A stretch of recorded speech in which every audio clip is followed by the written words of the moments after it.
Bonsoir les amis, comment allez-vous? Est-ce que vous allez bien? Moi je vais très bien.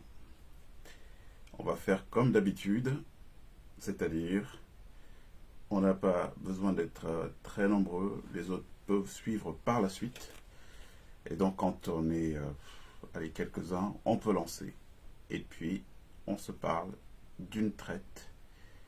Aujourd'hui, la particularité sera que vous pourrez vous connecter et puis participer directement. On va essayer de faire ça euh, comme les autres le font. Alors je vois qu'il y a quelqu'un avec nous du Canada, quelqu'un qui nous rejoint du Canada. Je vois Madame Evina qui nous rejoint. Bonsoir Angèle. Tous mes hommages à vous pour la fidélité au message qui est porté depuis quelques mois aujourd'hui.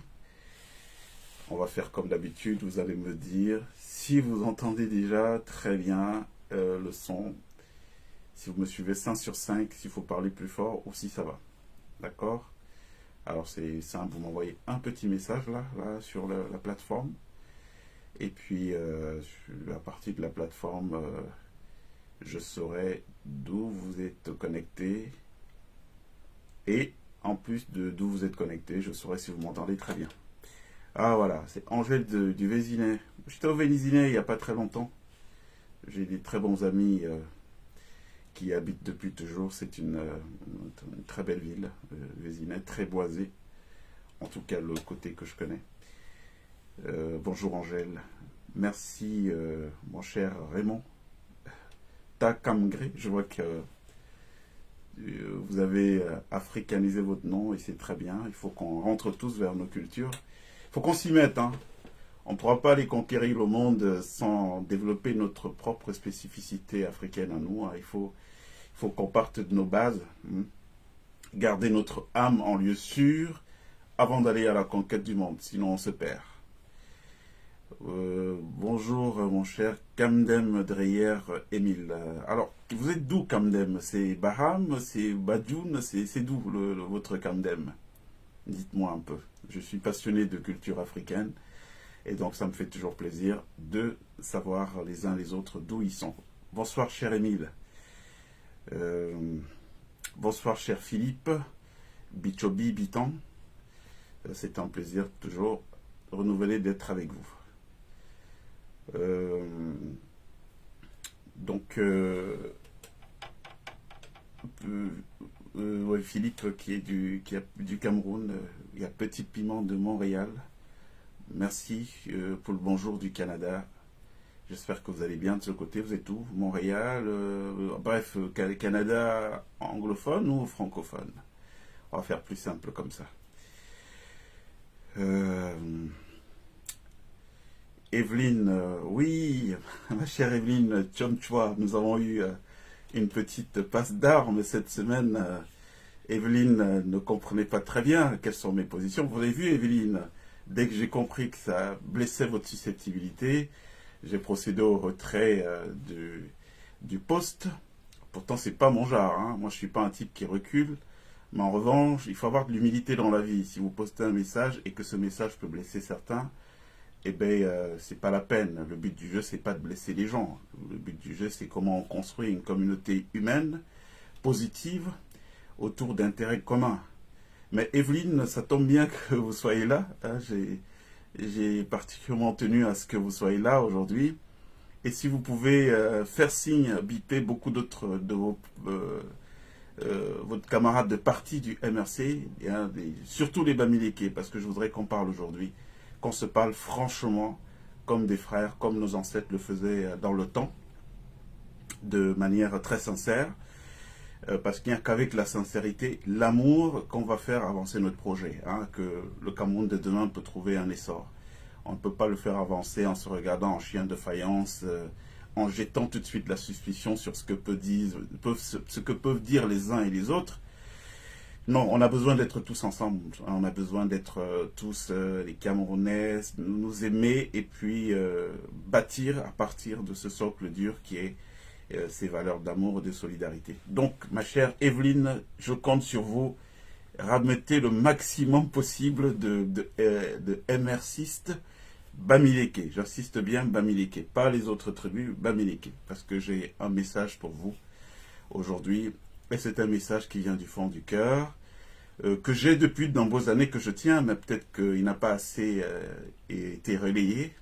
C'est pour ça qu'il peut entretenir des confusions. C'est très important qu'on se parle de manière sincère dans notre pays. Voilà. Bon, comme on est un certain nombre, il y a oui, Petit Piment, Evelyne, ouais, Evelyne Chomchoua, je compte sur vous. Hein.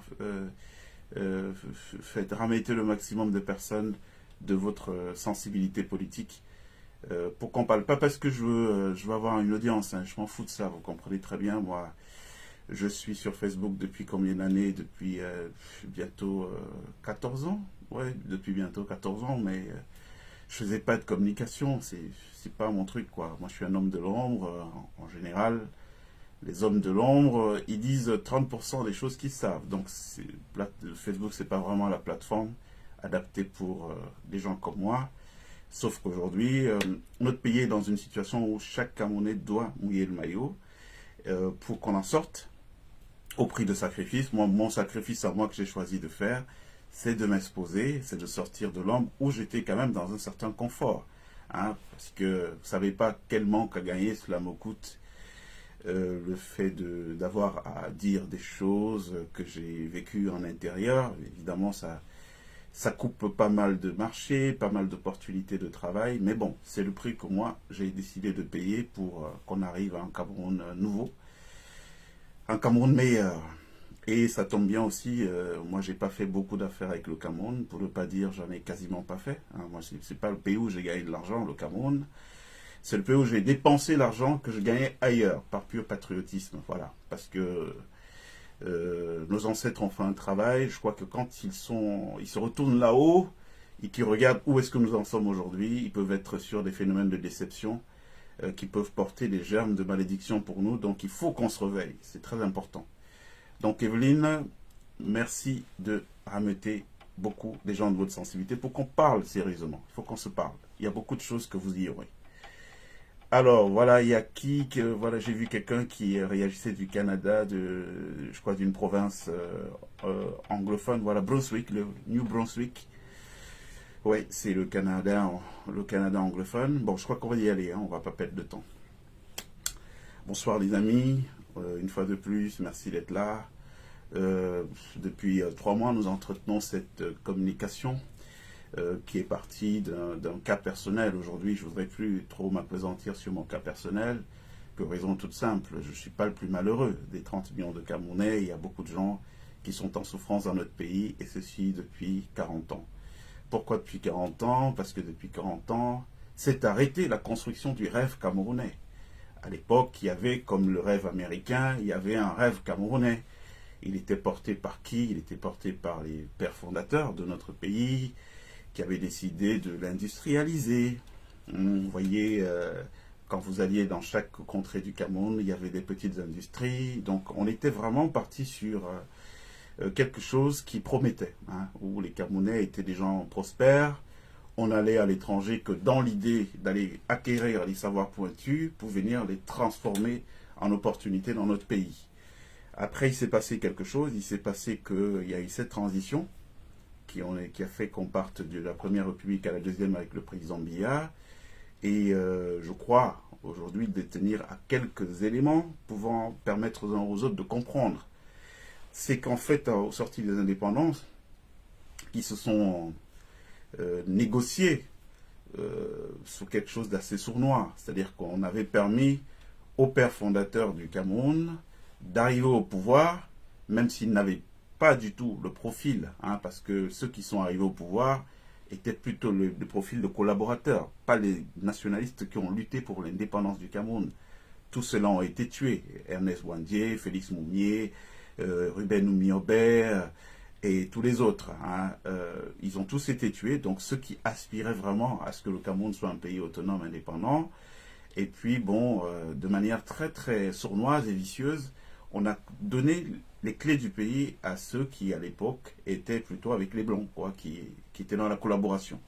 Vous imaginez un peu la France occupée à l'époque, que le pouvoir ne revienne pas aux gaullistes, qui ont lancé le vaste mouvement de résistance, mais qui reviennent plutôt aux pétainistes, donc les gens qui avaient trahi. C'est exactement ce qui s'est passé dans le cadre de notre pays. Ceux qui ont hérité du pouvoir sont ceux qui n'ont pas lutté pour l'avoir. Au contraire, sont ceux qui supportaient les colons à l'époque contre leurs frères nationalistes qui se battaient pour que le Cameroun soit libéré.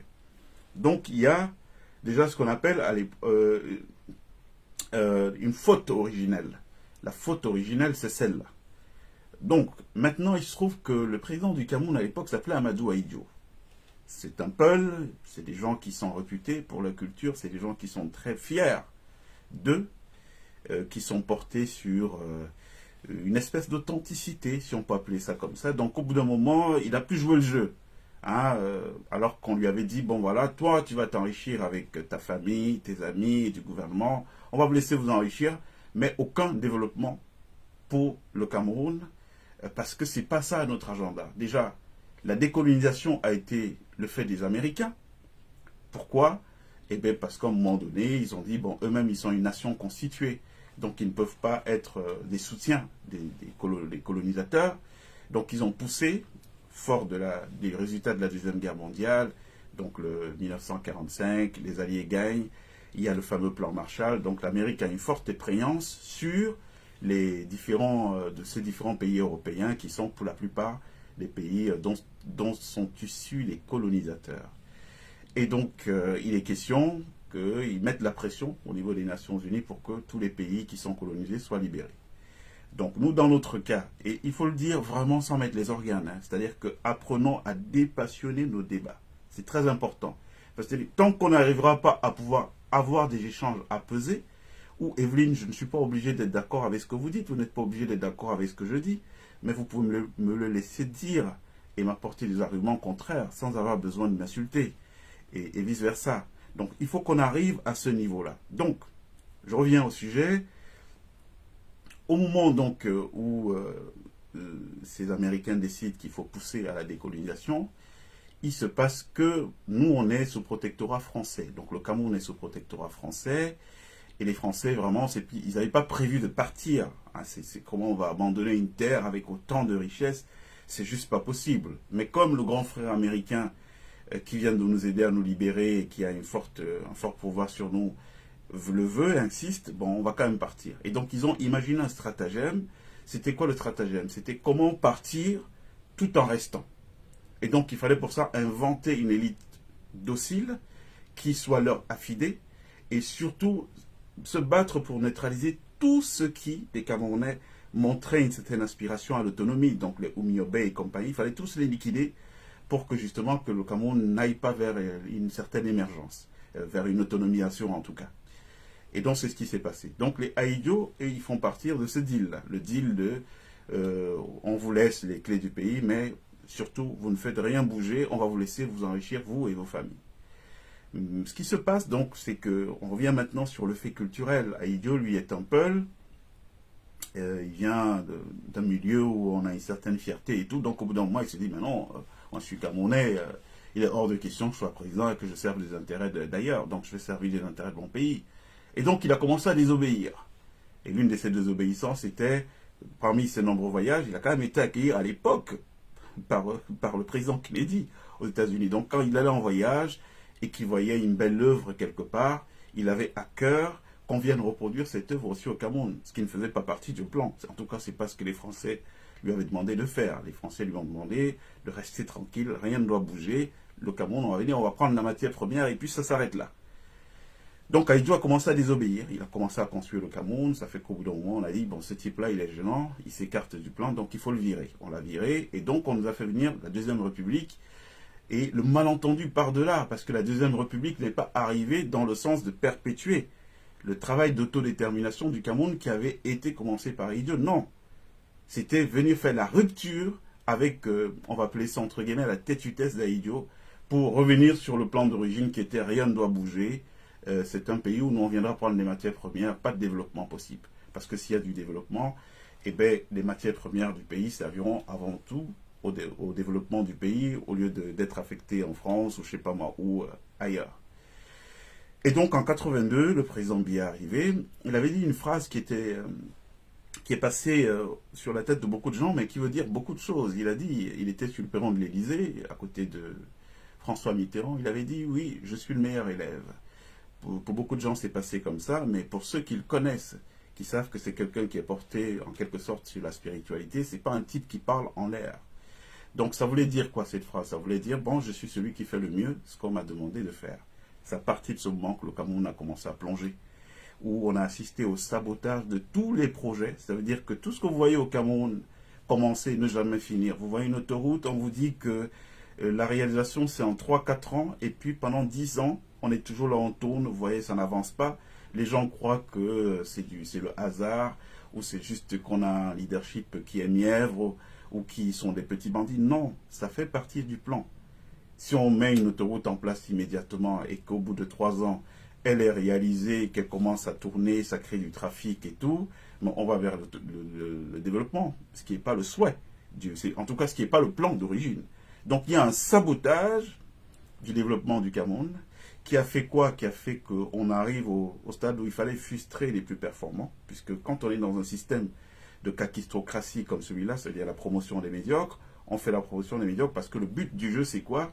C'est qu'il faut frustrer tous ceux qui ont la capacité, par leur génie personnel, d'apporter des solutions au pays. Donc, qu'est-ce qu'on a fait? On a commencé à promouvoir les médiocres pour créer des frustrations chez ceux qui ont le génie, du talent, afin que ces derniers partent. Donc, on a assisté au plus formidable exode humain, de ressources humaines camerounaises ces 40 dernières années, les gens qui sont partis. Parce que quand vous êtes Lionel Messi, quand vous êtes Cristiano Ronaldo, que vous êtes bon, vous savez que vous êtes fort, et puis on vous prend, on vous met au banc de touche et on fait jouer des joueurs de seconde zone devant vous. Au bout d'un moment, votre génie, affamé de victoire, finit par se mourir. Et donc ceux qui ne veulent pas mourir, qu'est-ce qu'ils font? Dernier barreau d'honneur, et bien ils s'en vont ailleurs, où ils peuvent être reconnus. Donc la saignée qu'on a pu voir au niveau de nos ressources humaines camerounaises a été programmée, elle est volontaire jusqu'aujourd'hui. C'est-à-dire, regardez par exemple, on a quasiment les mêmes au gouvernement depuis X temps. Pourtant, ces derniers ne se sont pas distingués par un talent particulier. Alors pourquoi on garde les médiocres? Vous pensez que c'est le hasard? Ce n'est pas le hasard. On garde les médiocres pour une raison simple, c'est que ça colle au plan d'origine. Le Cameroun ne doit pas bouger, avec la complicité, bien entendu, des nôtres. C'est ce qui s'est passé. Sauf que, il s'est trouvé que moi, dans les années 2007 et tout, je me suis retrouvé un peu dans le sillage de Nicolas Sarkozy à l'époque. Moi, ce qui m'intéressait dans l'histoire, c'est la rupture de la France-Afrique. J'adore ce mot-là. Je me suis dit, bon, allez, enfin, on va avoir des interlocuteurs avec qui on peut parler. Parler pour leur dire que non, à l'époque où vous avez mis votre système en place, votre plan, on n'était pas 30 millions de Camerounais. On était à peine 2-3 millions. Donc ça ne peut pas poursuivre, ça ne peut pas continuer aujourd'hui. Il faut trouver un autre moyen, mais on ne peut pas continuer à laisser des millions de gens, notre jeunesse, finir dans le ventre des requins de la Méditerranée, pendant que chez vous, vous la coulez douce. Donc si un président qui tient le discours de rupture de la France-Afrique, c'est un type qui est fréquentable, il faut discuter avec lui. Donc on a commencé à travailler, sauf qu'il s'est trouvé que très vite, et c'est même venu du côté africain, parce que c'est le président Bongo à l'époque qui avait saboté en faisant liquider Jean-Marie Bockel, qui était chargé de la coopération et chargé notamment de faire évoluer la relation. Et donc on est sur un statu quo. Statu quo qui crée tout ce que vous voyez là. Ça veut dire qu'il y a des gens qui travaillent, qui doivent travailler pour construire le pays. En réalité, ce sont des agents au service d'intérêts étrangers. Et à ce titre-là, ils ne sont pas les amis de Camerounais. Donc c'est vos frères camerounais, mais ce n'est pas vos frères. Et pour bien vérifier qu'ils ne vont pas être tentés de ne pas faire ce qu'on leur a demandé de faire, eh bien, ils ont été verrouillés en les enrôlant dans ce qu'on appelle les sociétés de pensée. Hein, pour parler de manière sexy, les sociétés de pensée, c'est tout ce que vous avez, tous ces sectes et compagnies auxquelles ils sont obligés de faire allégeance pour avoir droit au chapitre. Et là-bas, dans la secte, qu'est-ce qu'on leur enseigne? On leur enseigne que, bon non, la priorité, c'est votre frère de la secte et pas vos frères de famille et tout. Donc, c'est pour ça que ces gens-là, ils ne peuvent pas vous donner quelque chose de bon cœur. C'est difficile qu'ils le fassent parce que même s'ils le font, et parce qu'ils se sont perdus, ils sont oubliés un moment, et quand les autres l'apprennent, on va leur rappeler, mais non, toi tu l'as donné, il n'est pas avec nous. Moi, personnellement, qui vous parle, j'ai été victime de ça. Nous, on est un peu comme des cheveux dans la soupe, hein. C'est-à-dire qu'on arrive et puis par la force des choses, mais ce n'est pas vraiment la force des choses. C'est qu'il y a un ordre cosmique profond qui régit la marche de notre pays. Nous avons nos ancêtres qui sont là, qui regardent ce qui se passe, qui ne sont pas toujours d'accord. Et donc parfois, ils mettent le grain de sable qui va faire dérailler un peu toute leur machine. Et donc voilà, vous ne pouvez rien obtenir au Cameroun, vous n'avez pas fait allégeance. Aujourd'hui, ils ont poussé d'ailleurs le truc très loin, en faisant certains mélanges avec la magie noire, qui fait que, voilà, quand je dis magie noire, c'est sans mauvais jeu de mots, hein, donc la magie qui fait appel aux bases astrales, tout ce qui est sombre. Et donc, aujourd'hui, ben, ce qui se passe, c'est que dans notre pays, vous ne pouvez rien faire. C'est-à-dire que, parce qu'il faut bien comprendre le contexte. Et quand vous vous entendez dire ici, non, il faut passer par un soulèvement, mais on sait ce qui se passe en profondeur. Vous ne pouvez pas changer 40 ans de privilèges, de jouissance, parce qu'au-delà même des privilèges, il y a la notion de jouissance. Vous avez des gens qui sont au pouvoir aujourd'hui, qui, quand ils étaient jeunes, n'avaient jamais interpellé une jeune femme dans la rue pour lui compter fleurette, en comptant sur leurs atouts. Et donc, la première fois dans leur vie qu'ils se retrouvent être le centre d'intérêt de femmes et tout, c'est quand ils sont assis à des postes de responsabilité et tout, qu'ils ont obtenu de manière indue. Ces gens-là, vous ne viendrez jamais leur dire « Nous comptons sur votre bonne foi pour que vous débarrassiez le plancher parce que vous n'êtes pas à la hauteur. Nous, on va prendre les affaires et on va se servir des procédures, des processus démocratiques. » Jamais ces gens n'abandonnent.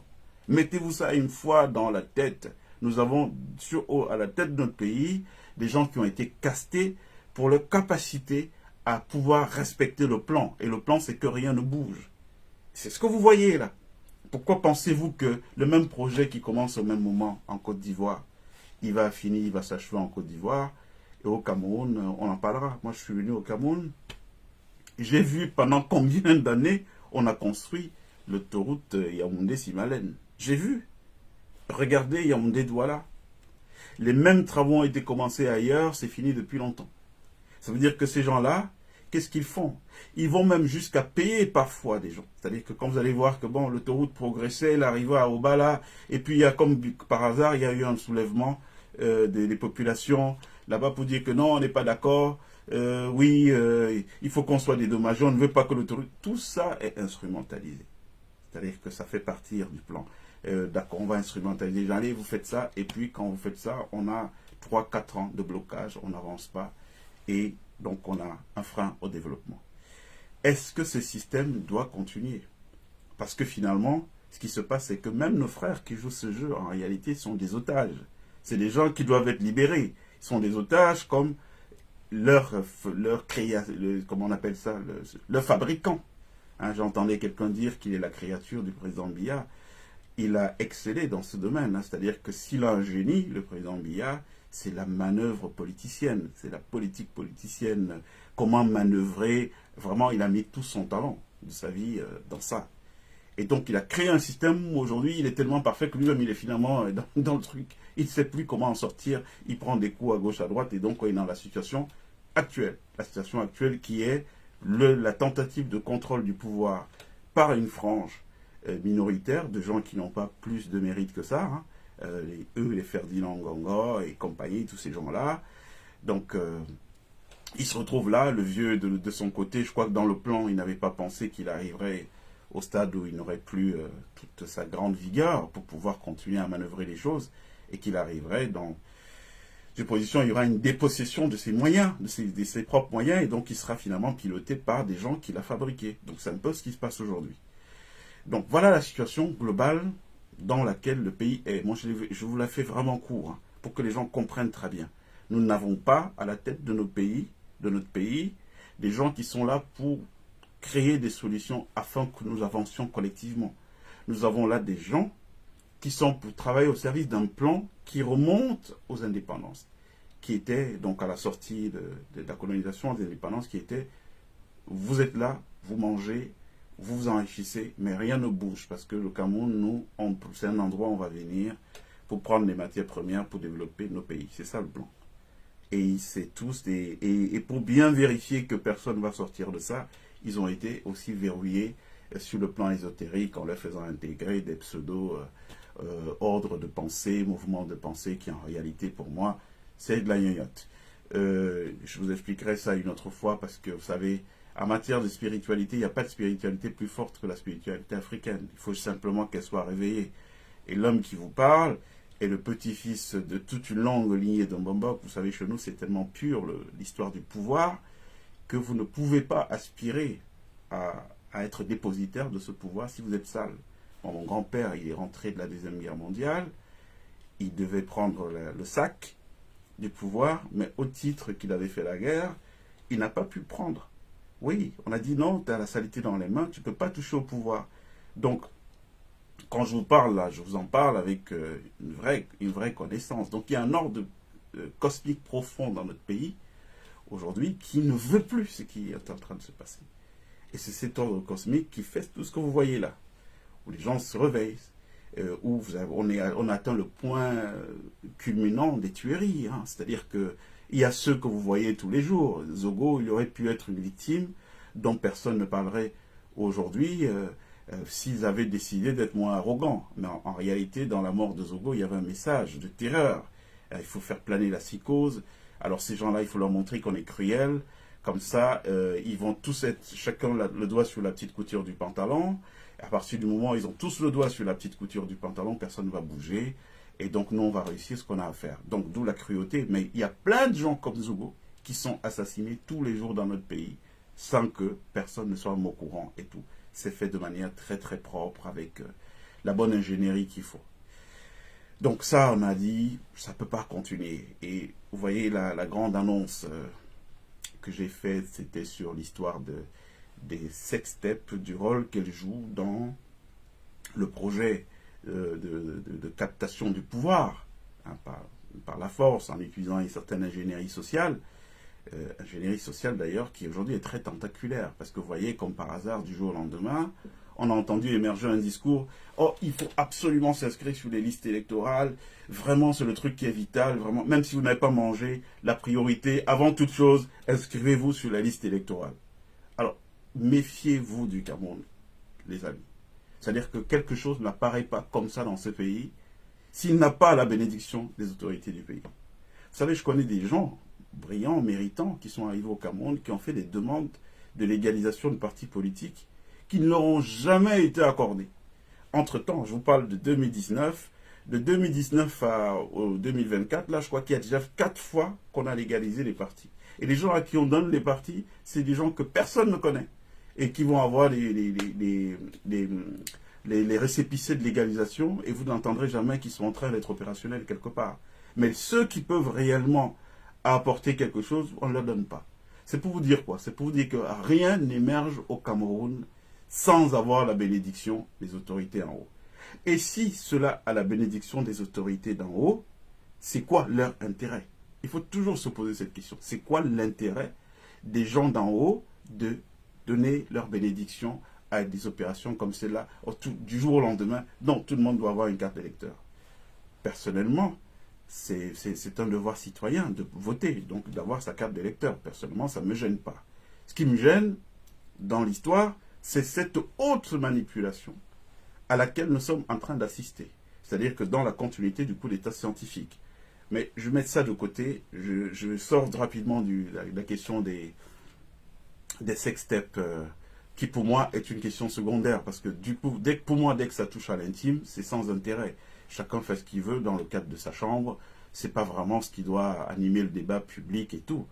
Sauf qu'il y a une donnée qui est très importante, dont vous devez tenir compte. C'est la finalité. Pourquoi du jour au lendemain, on a dans notre pays une nouvelle culture qui est, vous avez des gens qui sortent avec des femmes, et puis un jour ils sont plus avec ces femmes, et vous entendez qu'ils balancent des vidéos, des photos de ces femmes sur les réseaux sociaux. Pourquoi? Pourquoi du jour au lendemain dans une république comme nous? Et les gens qui le font, c'est pas le menu fretin, c'est pas des gens du quartier, c'est des gens qui bizarrement sont pas très loin des cimes du pouvoir. Pourquoi les choses se passent comme ça? Eh bien, il faut comprendre que ces gens-là, dans leur projet de captation du pouvoir, ils ont dit on va faire feu de tout bois. Et l'une des armes qu'on peut utiliser, c'est celle de la libido, c'est celle de la réputation des gens. C'est-à-dire que vous avez des gens qui sont intransigeants. C'est-à-dire, vous n'allez pas venir leur dire, bon non, on vous propose de l'argent, et comme ça vous allez changer de discours. Bon, c'est mon cas, par exemple. C'est-à-dire que je ne vois pas qui peut me corrompre au Cameroun en brandissant l'argent. Pour me corrompre, il faut me corrompre avec des idées. En me disant, bon voilà, il y a peut-être telle chose qu'on pourrait peut-être faire, et si ça me convainc en ce moment, mais si c'est de l'argent, non, on va te donner tant pour tant. Je ne sais pas quel argent quelqu'un peut me proposer au Cameroun que je n'ai pas encore vu. Donc j'ai vu de l'argent, j'ai pacifié mon rapport à l'argent. Aujourd'hui, je pense que, honnêtement, on a des comptes qu'on va rendre demain ou après-demain. Il ne faut pas qu'on fasse partie des gens qui n'auront rien à redire quand on va leur dire, bon, ça pourrissait, quand ça pourrissait, qu'est-ce que vous avez fait? Donc nous, on est à ce niveau d'enjeu. Donc la question des sextapes qui rentrent dans la vie de la République, j'ai beaucoup d'exemples. On ne sait jamais si la situation pourrait davantage, pourrait vous sortir des choses mais inimaginables, que vous ne pouvez même pas imaginer. C'est-à-dire qu'aujourd'hui, ils ont construit quasiment un pôle hôtelier au Cameroun, appartements meublés, des hôtels et tout, avec des dispositifs de captation d'images, de l'intimité de gens, des rapports intimes que les gens peuvent avoir entre eux, qui sont stockés, hein, c'est des milliers d'heures d'images. Vous imaginez, des milliers d'heures d'images stockées dans des disques durs, et qui vont permettre quoi? Qui vont permettre que le jour où on appelle Morgan Palmer en lui disant, ben voilà, ouais, on t'a entendu parler, c'est bien ton numéro de Starlet, maintenant, bon, écoute, il va falloir qu'on se parle, que tu nous parles mieux, on t'envoie quelqu'un. Et donc, vous avez un bonhomme qui débarque chez vous et qui vous dit, t'as une télé? Oui, elle est où ta télé? Elle est là. Donc, il te balance un truc sur ta télé et tu te vois en séance débat, surtout pour ceux qui sont dans tout ce qui est déviant et compagnie, entre guillemets. Et on vous balance quelques épisodes de votre vie qui ne sont pas très réduisants. Dès que vous avez fini de voir ça, ben, vous faites ce qu'on vous demande de faire. On est bien d'accord. Vous faites ce qu'on vous demande de faire. Ils ont poussé le niveau, moi j'en connais, je connais des gens dans notre pays qui ont obtenu certaines fonctions, certaines responsabilités en contrepartie de on vous couche, et on vous couche, on vous filme, et puis le jour échéant, le jour où vous devenez désobéissant, on vous dit, ben, tu sais qu'on peut t'embêter, nous aussi, on a telle ou telle chose, donc tu vas rentrer dans les rangs et on ne veut plus entendre ta voix. Et les gens se taisent. Voilà comment on peut tenir toute une république. C'est pour ça que je vais vous parler du rôle des sextapes dans les questions de pouvoir aujourd'hui. Or, ça ne devrait pas se passer comme ça, si on est dans un pays normal. Si on est dans un pays normal, on ne doit faire chanter aucun individu avec ces histoires. Pourquoi déjà, c'est illégal, c'est amoral de filmer l'intimité des gens. Et si vous remarquez très bien, toutes les fois, depuis plusieurs mois aujourd'hui, qu'on a évoqué ces trucs-là, ouais, il y a tel qu'il y a des nudes, tel qu'il y a des vidéos, vous n'avez jamais entendu, ne serait-ce que l'ouverture d'une information judiciaire de notre justice camerounaise. Vous n'avez jamais entendu. Or, c'est des sujets qui devraient tout de suite mobiliser l'ensemble de l'appareil judiciaire pour dire, mais non, c'est illégal et on ne peut pas laisser des pratiques comme ça prospérer dans notre pays, donc il faut tout de suite mettre un terme à ça et tout, mais vous n'avez jamais entendu. Et vous savez qui le dit mot consent, c'est-à-dire en d'autres termes, c'est le silence que vous observez chez ceux qui sont censés appliquer la loi, chez ceux qui sont censés dire, mais c'est quoi cette histoire de un type a un immeuble, et dans son immeuble, le cas d'Émile Parfait-Sim, il a un immeuble, et dans son immeuble, toutes les chambres sont truffées de mécanismes de captation d'images secrets, et il a l'intimité des gens, mais qu'est-ce qui se passe? Sachant que eux-mêmes, beaucoup de ces gens-là ont été filmés, puisqu'il m'a été rapporté que certaines rencontres de la loge d'Émile Parfait-Sim, parfois sont faites dans son immeuble, et dans le cadre de ces salons-là, des appartements qui concentraient ces retrouvailles, donc entre frères, entre guillemets, beaucoup étaient étaient équipés de ces dispositifs de captation d'images. Donc on a beaucoup d'eux qui ont des images aussi qui sont là-bas. Donc on va se retrouver en réalité avec toute une république dont la nudité est dehors. Mais ces gens-là, vous avez vu, personne n'a jamais parlé. Vous n'avez jamais entendu le procureur de Yaoundé ou de Douala a ouvert une enquête judiciaire suite à une information qui est apparue dans l'opinion et tout sur les gens. Et ça, c'est pas normal. C'est pas normal. Mais c'est pas normal pourquoi? Parce que si vous allez vérifier, vous allez voir que beaucoup de ces gens sont tenus. Et c'est à ce niveau donc, si on était un grand pays, qu'on devait voir à quoi servent les services secrets dans un pays comme le Cameroun. Parce que personne n'a le droit de faire chanter un État. Vous le savez quand même. toute personne qui veut faire chanter un État a vocation à disparaître. Et quand nous, on va être en responsabilité bientôt, puisqu'il fera beau de toutes les façons, je vous le dis, hein, et je sais pourquoi je vous le dis. Quand on va être en responsabilité, c'est à ça que vont servir les services chez nous. On ne peut pas laisser que des gens fassent chanter un État. C'est juste pas possible. Un type qui a ça, on a vu, qui sont sortis d'ailleurs dans la presse. Il y a un an ou deux, sortis dans la presse des conversations de personnalités ou des femmes de personnalités du pays qui étaient enregistrées par d'autres personnalités. Mais ces gens, quand c'est comme ça, mais on organise ce qu'il faut pour qu'ils ne soient plus jamais nuisibles pour un État. Ça, c'est ce qu'il faut faire. Bon, on ne peut pas laisser qu'un pays comme le Cameroun, quand vous dites qu'il y a tel individu, qui se balade avec des hordes de disques durs, où il y a le Premier ministre, ou le président, ou la femme du président, ou je ne sais pas moi qui d'autre dans le pays, est nu. Mais vous vous rendez compte? Et vous parlez de souveraineté de pays avec ça? Non. Il n'y a pas de souveraineté dans ce cas-là. Donc ça, c'est des choses qui doivent être réglées. Je voulais que vous compreniez quel est le mécanisme. Le mécanisme de ces gens aujourd'hui, c'est qu'il y a tout un pôle hôtelier immobilier, aujourd'hui, qui est équipé de ces choses. Ça rend d'ailleurs suspect. C'est-à-dire qu'aujourd'hui, quand vous allez, avant de descendre dans un hôtel, il faut vraiment prendre le temps de bien vous renseigner sur à qui appartient cet hôtel et tout, quelles sont les différentes ramifications derrière. Parce que si vous êtes un personnage exposé, il n'est pas du tout exclu que demain ou après-demain, que vous soyez tenu par un chantage, ou si vous êtes embêtant, ou si vous vous trouvez un peu au milieu d'intérêt. Vous voyez, un tout petit peu. Donc voilà, il y a cette chose dont je voulais qu'on parle. Bon, on va rentrer dans les détails. On laisse d'autres personnes en ont parlé abondamment, d'autres frères camerounais en ont parlé abondamment cette semaine.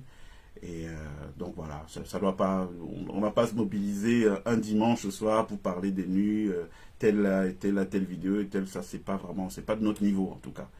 Laissons ça à d'autres frères qui ont d'autres audiences, en parler avec eux. Mais c'était juste pour vous montrer la corrélation qu'il y a entre la perte de souveraineté d'un pays comme le nôtre et la coexistence de ce type de phénomènes qui sont en train de prospérer, qui montrent que bon, notre pays n'est plus tenu en réalité. Bon, je vous ai parlé de la prise d'otage du président.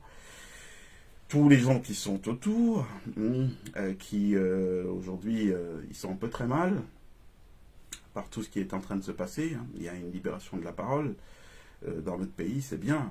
Pour ceux qui connaissent le maniement des symboles, c'est bien que les gens commencent à mettre leurs doigts sur les choses qui ne vont pas, parce que après la violence du verbe, suit souvent en général la violence tout court. Donc on n'en est pas très loin. Bon, maintenant je voulais qu'on revienne sur cette histoire de oui, il faut qu'on aille vers une transition démocratique. Il y a eu une élection au Tchad le week-end dernier. Succès Masra, qui était le Premier ministre, il a fait la même chose, appelé les Tchadiens à se mobiliser, s'inscrire massivement sur les listes électorales. Et là, moi j'ai reçu certains résultats, des résultats que j'ai reçus de toutes les façons dans la ville de Djamena. C'est des résultats bulletins, comment on dit ça, bureau de vote, voilà, bureau de vote par bureau de vote. Et tout, beaucoup de ces résultats ne sont pas du tout en accord avec les résultats finaux qu'on a entendus. Et il disait, ben non, voilà, il faut que vous enregistrez massivement, après vous allez défendre votre vote. Bon, qu'est-ce que ça donnait? Je veux bien que les gens répondent, ceux qui disent que, voilà, on peut y arriver de cette manière, on peut battre le système, faire changer le Cameroun, amener les gens qui sont là à dire, bon voilà, vous avez été plus fort, vous avez gagné aux élections, donc nous on va rentrer au village et tout. Donc, qu'est-ce que ça a donné? On a un cas comme celui-là. Est-ce que Mahamat Déby ne va pas repartir là pour être président? Est-ce qu'il a réellement gagné?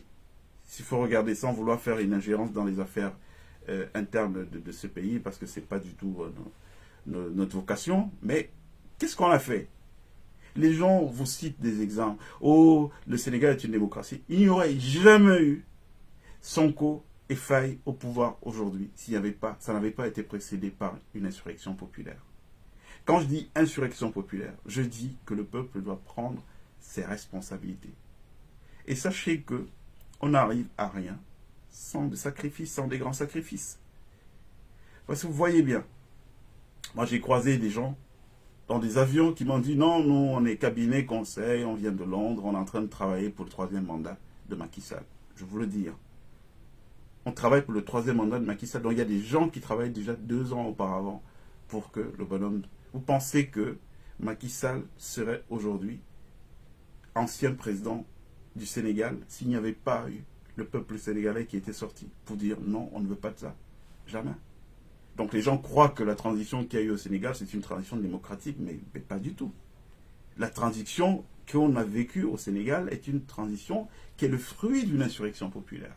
Les gens ne se seraient pas levés il y a plusieurs mois à rebours pour dire jamais nous n'accepterons ça.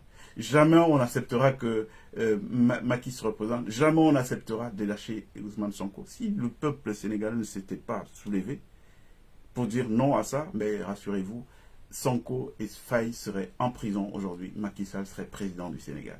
C'est pour vous dire que quand on parle de situation insurrectionnelle, moi il y a un truc que j'ai toujours trouvé amusant. Vous avez des gens qui subissent des coupures d'électricité, des injustices, des arrestations arbitraires. Ils ne disent mot. Donc ils n'ont pas d'énergie pour dénoncer ça. Et la seule fois où vous les voyez mobiliser leur énergie, c'est pour venir insulter des gens comme nous qui dénonçons l'état de notre société, ceux dont ils sont victimes. Est-ce que vous ne pensez pas qu'il y a quelque chose qui ne va pas? C'est-à-dire qu'ils sont là, on coupe le courant, vous les trouvez là, les boustiques à Douala, ils font la fête. Oh, tel bonhomme, pour avoir le moins de service, vous devez aller vous aligner dans un service pendant toute une journée et tout. Toutes les atrocités dont sont victimes les Camerounais au quotidien. Et que personne ne vienne nous sortir des arguments du type « oui, vous êtes là-bas » et tout. Moi, j'ai vécu au Cameroun. Hein. J'ai vécu au Cameroun et ceux dont je parle aujourd'hui, j'en parlais étant au Cameroun. Ne jugez pas les gens juste parce que vous les voyez dans un direct un jour. Allez sur YouTube, vous tapez Morgan Palmer, vous allez voir que tout ce que je vous dis là aujourd'hui, c'est les choses que j'ai dit depuis des années. Je n'étais peut-être pas écouté par le même auditoire, mais je le dis depuis des années. Qu'on ne peut pas s'en sortir en restant, et je le disais, étant au Cameroun. Donc ce n'est pas une histoire de qu'il est à Paris ou il est à Moscou. Donc comme il est à Moscou, bon, il est au calme là-bas, donc il peut nous dire non. Je l'ai dit étant au Cameroun. Tout ce que je dis là aujourd'hui. J'ai posé des actions étant sur place au Cameroun. Pourquoi? Parce que je pense que ma vie, elle vaut rien du tout. Si le bien commun que nos ancêtres nous ont laissé est menacé d'extinction, tout le monde doit se mobiliser. Et moi, ma part, c'est celle-là. C'est de me mobiliser de cette manière, dans un premier temps. Il ne faut pas penser que c'est rien. Hein. Il ne faut pas penser que c'est rien. Vous ne savez pas ce que nous courons comme risque. Et les fatwas qui sont mis sur nos têtes, et les poisons qui sont commandés, dans mon cas d'ailleurs, pour faire un petit clin d'œil à ma situation commandée de Russie qui coûte un bras, avec mobilisation de la diaspora, tous les agents dans la diaspora, c'est à qui va l'empoisonner le plus rapidement, et on va avoir de l'argent. Mais donc ça a un prix, il y a un prix à payer pour toutes ces mobilisations, pour tout ce que nous faisons comme travail. Et tout. Donc il ne faut pas penser que c'est une posture facile de s'asseoir, de s'exposer, de renoncer à certaines affaires. Oui, parce que nous renonçons à certaines affaires du fait de prendre publiquement position pour dire non à un système qui est inique. Oui, parce que ce système est inique. Le vieux, en 40 ans, a travaillé à faire quoi? À faire des manœuvres politiques. En 40 ans, il n'a jamais travaillé à créer le développement au Cameroun. Même l'histoire de, oui, il nous a apporté la démocratie, il nous a apporté, ça a participé du plan. Comment créer des troubles dans une société? Est-ce qu'il y a plus facile que de libéraliser l'accès de la parole à des gens qui n'ont pas droit au chapitre pour créer est-ce qu'il y a plus facile que ça pour jeter le trouble dans une société? Nous sommes dans ça aujourd'hui. Vous venez dans une société où les gens savent à peine écrire leur nom et vous leur dites non, tout le monde a le droit de parler. Hein, allez-y, parlez. Ça devient quoi? Ça devient un grand brouhaha. Chacun jacasse. Est-ce qu'ils utilisent la parole pour dire la vérité et la vertu? Non. Donc ça n'a aucune valeur ajoutée pour un pays. Donc même l'histoire de je vous ai apporté la démocratie, la liberté d'expression, ça participait du plan de destruction du Cameroun, en tout cas de son immobilisme. Comment on fait pour que ces gens n'avancent pas? Allez, amenons-leur des concepts qui sont trop supérieurs à eux, du type démocratie, alors qu'ils n'en sont pas encore là, et laissons-les dedans. Disons démocratie, liberté d'expression, ils vont commencer à parler. Ils mettront tellement de temps à parler qu'ils n'auront jamais le temps de construire le pays, et ils ne se rendront même pas compte des choses qu'on vient leur barboter à gauche à droite. C'est dans ça qu'on est. Donc même ça, on ne peut pas considérer que c'est quelque chose de positif que le président Biya a amené au Cameroun. Ça, je préfère vous le dire. Je vous le dis, pourtant, je ne vous ai pas caché des liens anciens qui étaient les nôtres. Mais moi, je suis de l'école de la vérité. Je suis désolé, les gars. Vous êtes ma mère, vous êtes mon père. Si vous faites des choses qui ne sont pas bien, vous ne m'aurez jamais comme complice. Ah ça, il faut que les choses soient très claires. Et c'est à ce niveau que je veux faire appel à mes frères Bamileke du MRC. Oui, je dis bien Bami du MRC. Je pose mes mots, je pèse mes mots parce que je ne parle pas gratuitement. Il y a quelque chose que j'observe dans le pays. Voilà un peuple, le peuple Bamileke du Cameroun, qui s'est illustré par un vrai dynamisme. Je vous en parle parce que j'ai un témoignage qui est quasiment de l'ordre des ancêtres. Moi, mes ancêtres ont fait le maquis et je sais qui étaient leurs alliés pendant ce maquis. Donc, on a des gens qui sont des formidables nationalistes, des formidables patriotes, qui travaillent, la culture du travail. Pour savoir s'ils travaillent, faites un tour à l'ouest du Cameroun. 5 heures du matin, quand vous sortez pour partir après un week-end et tout, vous voyez qui? Vous voyez les gens sortir dans le noir, des petits bosquets, pap, ils ont chacun où? Ils sont en train d'aller au champ, 5 heures du matin. Ça veut dire quoi? Ça veut dire que c'est des gens qui sont plutôt habités par une espèce de mystique du travail, de volonté d'avancer et tout. Et elle se traduit par quoi? Elle se traduit par le formidable pôle économique, d'excellence économique qu'ils ont pu construire chez eux. Très très bien. Bon, aujourd'hui, nous on fait partie des rares voix qui se sont élevées à l'époque pour dire que non, il ne faut pas que, parce que nous avons nos querelles internes au niveau du Cameroun, au lieu d'imiter les autres qui travaillent, en nous mettant nous aussi au travail, de commencer à dire qu'on va casser leur dynamique, en faisant quoi? En demandant aux grossistes, donc à ceux qui sont leurs grossistes, de venir s'installer au Cameroun pour leur mener une concurrence déloyale. Mais ça a été fait. Et quand ça a été fait, pour mes frères qui écoutent là, nos frères américains, ça a été fait avec qui?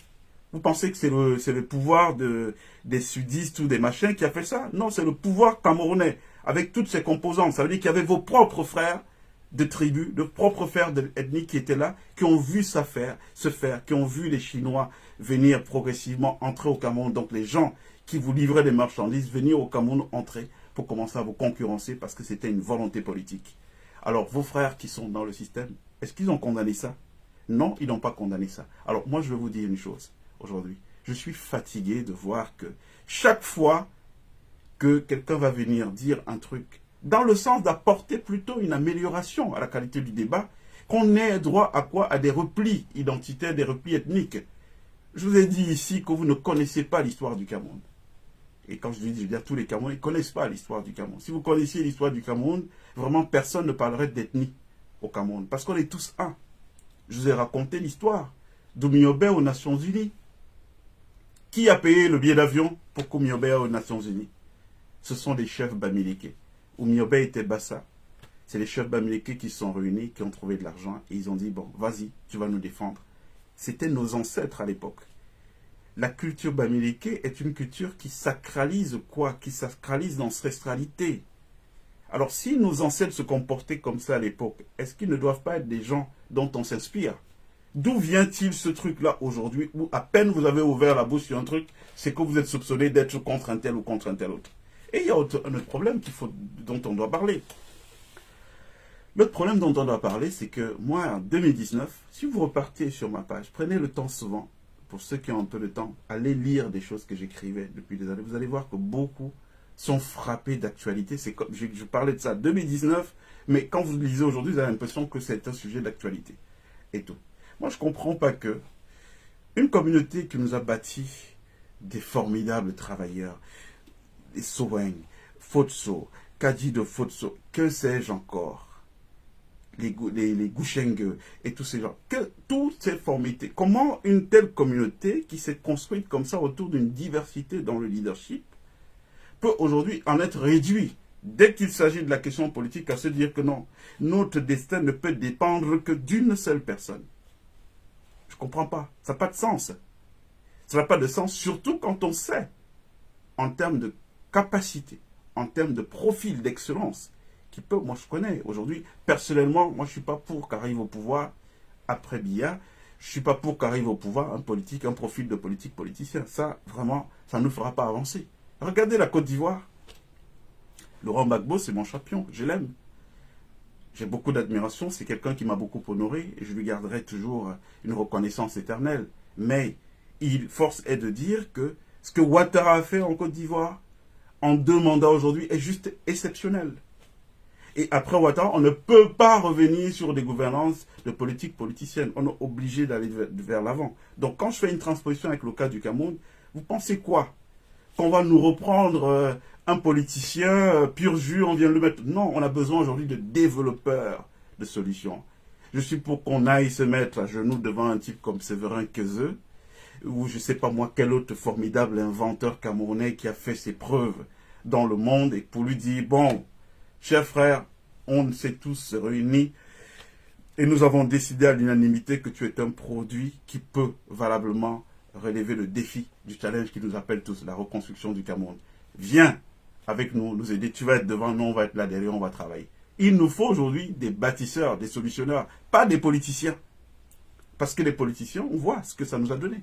On voit ce que ça nous a amené aujourd'hui.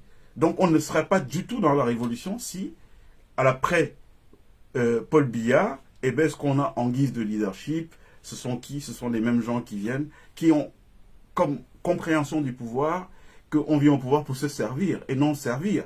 Non, on ne vient pas au pouvoir pour se servir. On vient au pouvoir pour servir afin que ce service rende des services à la grande majorité.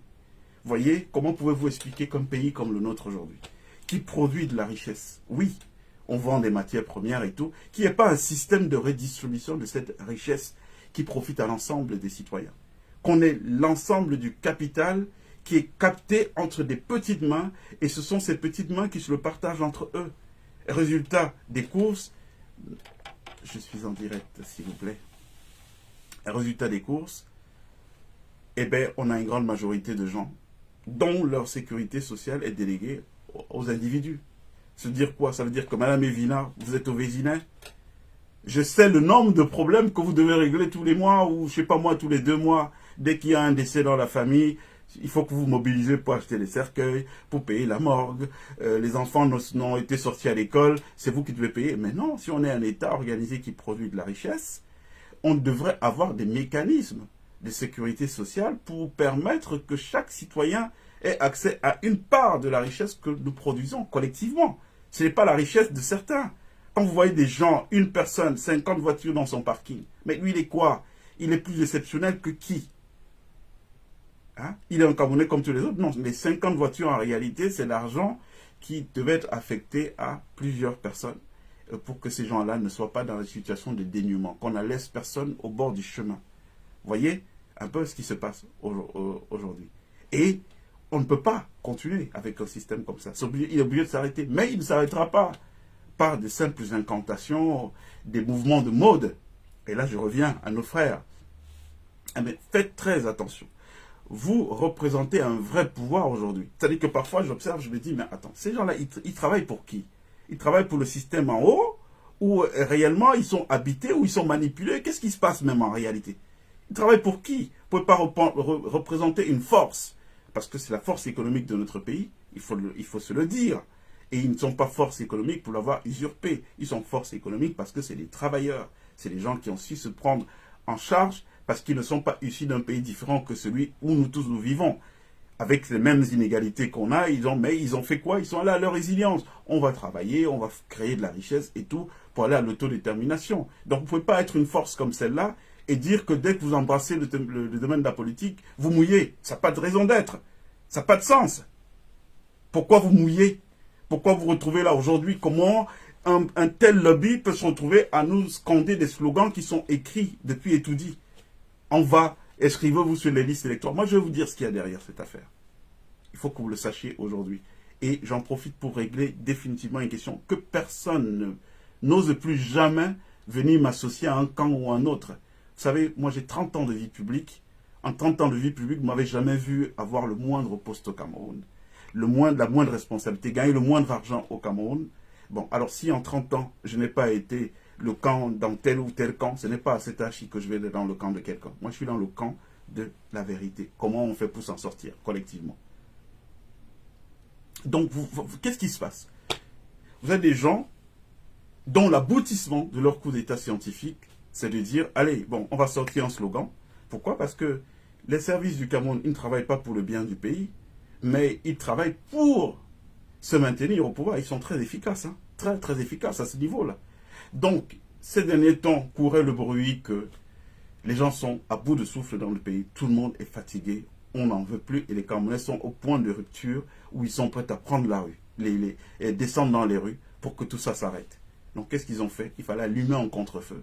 Et le contre-feu qu'on peut allumer, c'est lequel? C'est de sortir comme du chapeau, là. Oui, vous avez tel artiste qui va à tel truc. Ah non, est-ce que tu as ta carte électorale? Tu vas à tel... Mais ça sort d'où, cette histoire de carte électorale? Je vous ai parlé des cartes d'identité qu'on a du mal à livrer aux gens ici. Mais du jour au lendemain, on est prêt à livrer les cartes électorales. Donc, ils ont sorti ça du chapeau. Pourquoi? Je vais vous expliquer, hein, pour que vous compreniez très bien le mécanisme.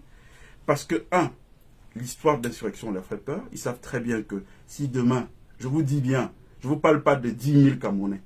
Si 2 000 Camerounais se mettent demain et disent, bon non, ils s'asseyent juste quelque part, on ne casse rien. Non, vraiment, on n'est pas d'accord. Ils savent que c'est le début de la fin du système. Donc, qu'est-ce qu'il faut? Pour contrecarrer ça, ils essaient de donner l'impression qu'il y a un vrai espoir derrière la présidentielle de 2025. Et donc, pour ça, pour que cet espoir soit atteint, il faut que les gens s'inscrivent massivement. Mais en réalité, c'est l'aboutissement du coup d'état scientifique. Qu'est-ce qui va se passer? Cette campagne-là, elle est documentée. Ça passe dans les médias, on voit ça partout. Et des mallettes d'argent qui partent du Cameroun pour venir arroser des lobbies ici. Des lobbies qui servent d'arbitre. C'est-à-dire que quand le moment arrive et qu'il y a des crispations dans la société, ce sont ces lobbies qui arbitrent en disant à la média, allez, relayer ça au maximum, et puis voilà les éléments de langage, il faut que ce pouvoir parte et tout, et puis le pouvoir tombe. Donc qu'est-ce qu'ils font? Ils procèdent toujours par anticipation. Si vous savez le nombre de mallettes d'argent qui vient du Cameroun pour l'Europe, dans des jets privés, pour aller alimenter tel réseau, tel autre réseau, tel réseau, pour que le moment venu, que les gars se tiennent en situation de neutralité du genre, bon ouais, bon, il y a eu l'élection, nous prenons acte du résultat de l'élection, nous notons surtout une formidable mobilisation autour de cette élection. Jamais dans l'histoire du Cameroun, il y a eu autant de gens, mais le verdict des urnes a dit que bon, c'est Ferdinand Ngongo qui est le vainqueur, donc voilà, nous on va s'en tenir, on ne veut pas faire de l'ingérence dans le... C'est ce qui était en train de se préparer. Vous avez quelle maîtrise de l'appareil électoral du Cameroun pour dire que vous allez revendiquer un vote?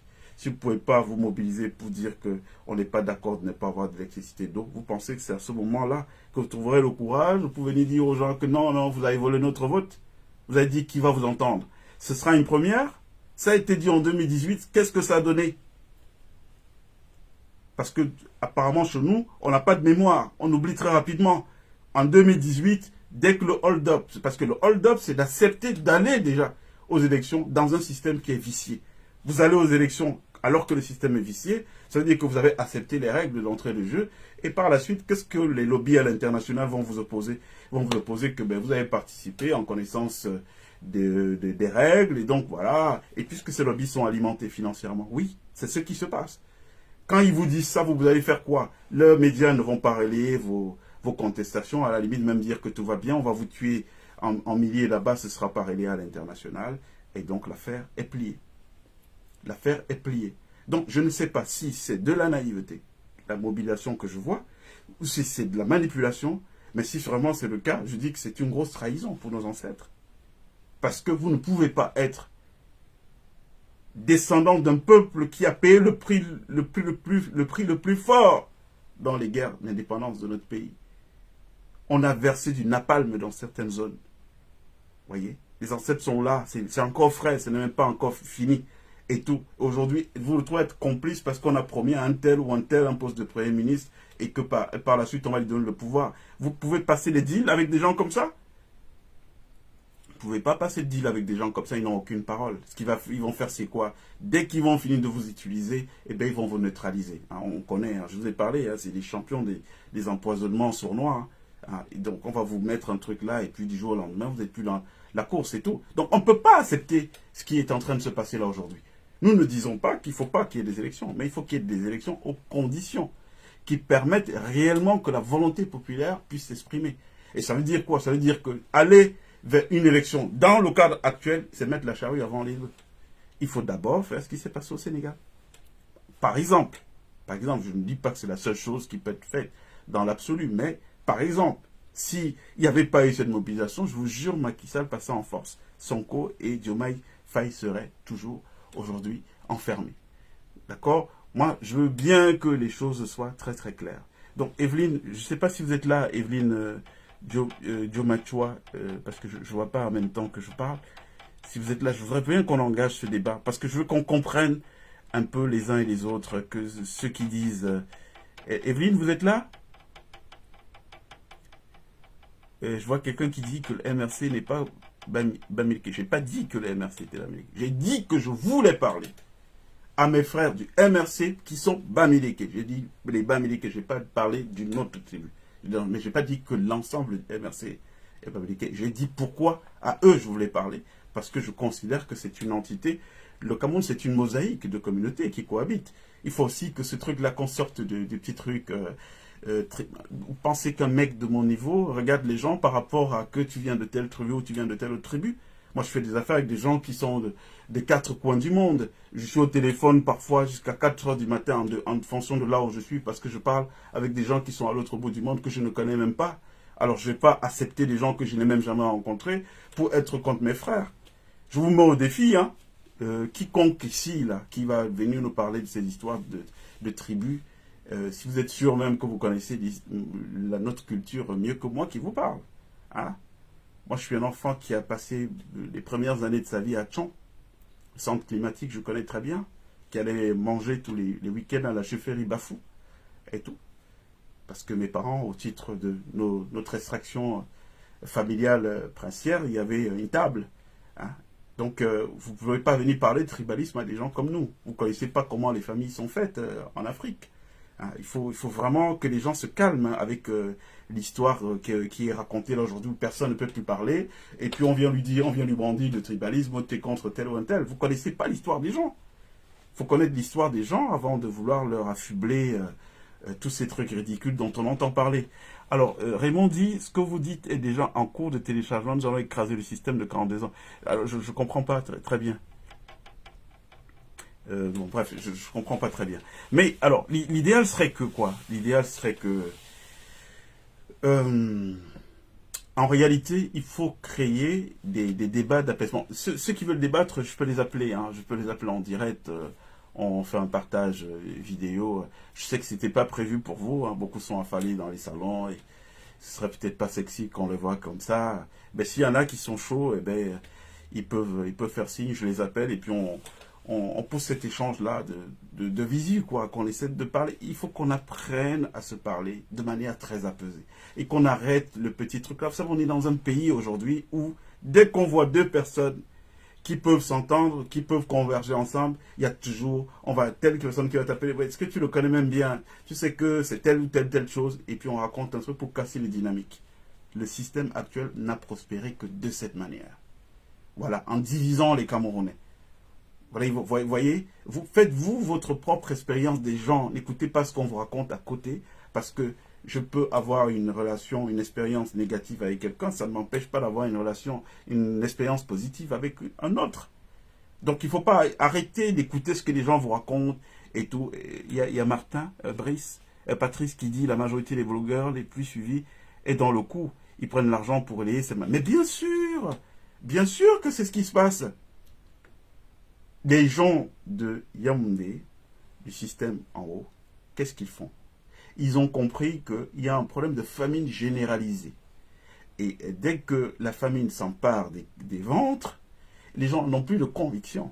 Et donc, qu'est-ce qu'ils ont fait? C'est-à-dire, beaucoup de ces blogueurs, à la base, c'était des gens qui étaient réellement habités par le combat, l'idée que non, il faut que le pays change.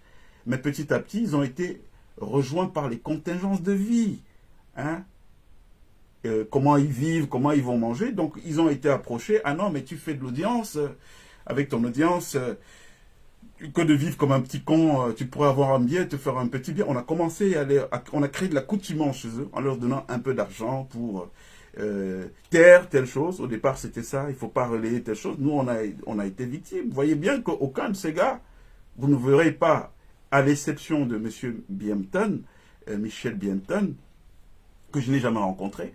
C'est-à-dire qu'il faut aussi souligner, quand des gens font des choses exceptionnelles, il faut le noter. C'est quelqu'un que je ne connais pas, je ne l'ai jamais rencontré, mais qui, du jour au lendemain, a diffusé, alors qu'il y avait, a repris des contenus de chez moi, alors qu'il y avait un mot d'ordre. Il y a un mot d'ordre qui est donné chez tous ces gens qui sont payés. Non, ce discours, il faut le marginaliser. Le seul problème, et qui est un vrai caillou dans la chaussette de ces gens, c'est que moi, je m'en fous d'être vu par 500 000 personnes. Ce n'est pas mon sujet. Moi, si j'ai convaincu 2 Camerounais, pour moi, c'est bon. Et même pas convaincu, si j'ai passé l'information. Parce que convaincu, on ramène à l'ego, on pense qu'on est là pour l'ego. Non, on s'en fout. Moi, j'ai pacifié mon ego il y a très longtemps. Si j'ai passé l'information à 2 Camerounais, ça fait 2 Camerounais de plus qui sont au courant de trucs. Moi, ça me va. Mais il y a des gens, effectivement, qui sont payés pour soit taire des choses en fonction des intérêts, et pour d'autres, relayer même des trucs qui sont créés. Moi, j'ai entendu, on m'a envoyé cette vidéo la semaine dernière, un blogueur camerounais, un célèbre blogueur, dire que la pieuvre était contre le colonel Elundou Mesma. Mais franchement, les Blancs m'en sont tombés. Je me suis dit, il fait exprès ou il est dans la manip? Mais ce qui transparaissait quand même, c'était qu'on était dans de la pure manipulation. Mesma Elundou est le patron du service central de, je sais pas moi, des enquêtes du CED. Le CED, le patron du CED s'appelle Landry Galax Etoga, et placé au CED par Ferdinand Ngongo. Vous pensez que l'un des postes les plus stratégiques de ce CED peut être occupé par quelqu'un qui n'est pas dans le système de celui qui a construit toute l'architecture? Mais les gens rigolent ou quoi? Et tout. Mais j'ai entendu un blogueur l'affirmer. Et je me suis dit, ah, ça, c'est forcément, il a été payé pour essayer de pouvoir créer de la diversion, pour vouloir créer de la confusion dans les esprits. Mais il n'y a que ça, en fait, au quotidien. Écoutez ce que les autres disent et vous vous rendrez compte dans quoi on est aujourd'hui. Les mecs qui touchent de l'argent pour relayer des fausses informations, pour créer de la diversion, pour faire de la manipulation. Au point où parfois, des pauvres Camerounais de bonne foi, hein, qui sont habités par l'idée que les choses changent, quand ils entendent 10 000 versions qui ne comprennent pas les pauvres, ils disent, mais on ne sait même plus à quel saint se vouer. On ne sait plus à qui. Mais la preuve, je vous dis que je me suis levé un matin, j'ai commencé à communiquer, et j'ai entendu tout type de procès. Déjà, oui, il roule pour qui? Il faut nous dire, il est de quelqu'un. Vous vous rendez compte? On réduit tout un pays. On pense que tous les gens d'un pays, parce qu'il y a des gens qui sont pourris, tout le monde va être pourri. Mais non, ça ne fonctionne pas comme ça. Hein? Même dans un océan de ténèbres, il y a quand même quelques graines de lumière qui peuvent jaillir de temps à autre. Donc, moi, je trouve que c'est... alors, Raymond m'a dit, il me demande, où est-ce que vous en êtes avec votre parti politique? Non, alors, il y a autre chose, Raymond, il faut qu'on se mette bien d'accord. Moi, je ne suis candidat à rien. Et je vous le dis, parce que nous sommes sur Internet, ça veut dire que tout ce qu'on déclare, demain, on peut nous opposer ça. Je ne suis candidat à rien du tout, je ne veux pas être président de la République, ça ne m'intéresse pas. Je ne suis candidat qu'à une chose. Quelle partition on peut aider à jouer pour qu'advienne un nouveau Cameroun qui soit meilleur pour nous tous? Ça veut dire qu'aujourd'hui, si on peut être des animateurs de tendance, aller chercher, parce que moi je suis convaincu que nous avons parmi nos concitoyens, qu'on a partout dans le monde là, il y a des gens, parce que j'en vois, je vais à gauche, à droite, on me sort parfois un profil, ah voilà, il est du Cameroun comme vous, ah bon, vous regardez ce que le bonhomme fait, le bonhomme mobilise $1 milliard sur sa tête, avec des gens qui croient en lui, comme vous n'avez pas d'idée. Mais ce type-là, si vous apprenez, on apprend demain qu'il est président du Cameroun, mais vous imaginez le nombre de capitaux qu'il peut déplacer vers le pays, juste sur la simple base de sa crédibilité. La simple base de sa crédibilité. Et donc, pendant qu'on doit tous être là à dire c'est qui ces profils-là, aller les chercher pour les convaincre, parce que beaucoup de ces gens, ils ne viennent plus au Cameroun. Pourquoi? Pas parce qu'ils n'aiment pas le Cameroun, mais beaucoup ont été déçus. Beaucoup sont levés, ils sont venus faire des projets, ils ont été humiliés, parce que ça n'entrait pas dans le cadre du fameux plan dont je vous ai parlé au départ. Ils venaient apporter le développement, alors que ceux qui sont là, ils sont des gardiens pour qu'il n'y ait jamais de développement. Donc ils ont été déçus, humiliés devant leurs partenaires, ils sont partis du Cameroun, ils font des choses ailleurs. Moi je suis candidat à rien du tout, hein, mon cher Raymond. Donc quand je vous dis qu'il fera beau, c'est qu'on travaille sur d'autres dynamiques. On ne travaille pas sur des dynamiques où notre ego, moi, vous ne me verrez pas candidat de quoi que ce soit. Je suis candidat de rien du tout. Je suis candidat qu'à une seule chose, à voir comment, ensemble, nous pourrons amener le changement de notre pays. Mais il y a des gens beaucoup plus méritants. Moi, je ne suis pas un type qui aime déjà je ne suis pas fan du protocole. Hein. Moi, j'aime bien ma vie simple, être assis dans une ferme et tout, me pêcher mon poisson, le manger au calme. Donc, les histoires de « oh, il faut être là, debout pendant des heures, et pour aller attendre ». Non, non, c'est pas mon truc, franchement. Donc, je ne suis pas candidat à une présidence quelconque. Il faut que les choses soient très claires. Donc, ceux qui peut-être me voyaient avec la suspicion en se disant « bon, non, il est en train de travailler parce qu'il veut être… » Non, moi, je ne suis pas candidat. En revanche, je ne peux pas vous cacher qu'il y a un certain nombre d'actions qui sont menées aujourd'hui parce qu'on ne peut pas laisser que ce pays continue comme ça. Et pourquoi? Parce qu'il y a 3 petits cons qui sont là, à qui vous avez donné le pouvoir. Oui, c'est parce que vous avez montré au Ferdinand Ngongo qu'ils peuvent mettre tout les Camerounais au pas, que ces derniers ont pensé qu'ils sont des gens puissants. D'ailleurs, parlons de lui. Vous avez appris que cette semaine, il a été cité comme témoin dans le procès de M. Zogo Martinez. Et monsieur n'a pas daigné se présenter au tribunal militaire. Voilà. Les gens à qui on veut confier la République de demain. Des gens qui montrent clairement qu'ils n'ont rien à foutre des institutions de la République. Vous voyez, il n'est que quoi? Il n'est que un collaborateur du président de la République. Il montre déjà une telle morgue contre les institutions de l'État. Vous pensez quand il sera s'il est un jour, et ce que je ne crois pas du tout, s'il est un jour aux responsabilités, à la plus haute fonction, vous pensez qu'il aura davantage de l'intérêt ou de la considération pour les institutions? Non, c'est la vieille école. L'école, c'est les bébés billards dont la doctrine, le mantra a toujours été que le pouvoir est à notre service. On n'est pas au pouvoir pour servir. La preuve, il s'accroche. Vous pensez que réellement, des gens qui travaillent, on voit comment les gens sont usés. Moi, j'ai vu Barack arriver au pouvoir aux États-Unis frais, tout frais et moulu. Il est reparti, les cheveux blancs remplis sur la tête, les rides, on fait une OPA sur le visage. Vous pensez que c'est quoi? C'est le pouvoir, c'est pas un endroit où on se repose. Alors, si vous voyez des gens qui s'attachent autant à l'idée d'être là, ben, ça veut dire qu'ils ne sont pas au pouvoir pour travailler. Ils ne travaillent pas. Pour eux, c'est une sinécure. Ils sont au pouvoir pour jouir. Donc nous, aujourd'hui, ce n'est pas, ce profil de politique qu'il nous faut. Nous, on a besoin des performeurs, des gens qui viennent pour performer. Hein, vous voyez, c'est très important. Et il y a Martin qui dit que l'histoire du faux accident de Samy Ancé, oui, je vous jure que c'est ce qui se passe. Ils répandent des fausses informations. Ils entretiennent même des personnages dans la République qui sont là pour faire de la diversion. Parce que c'est la gouvernance qu'il y a eu depuis 40 ans, c'est une gouvernance de diversion. C'est-à-dire que, bon, en l'absence de programme, avec cette vacuité d'offres et tout, qu'est-ce qu'ils font? Mais il faut bien tenir 7 ans, le temps d'un mandat.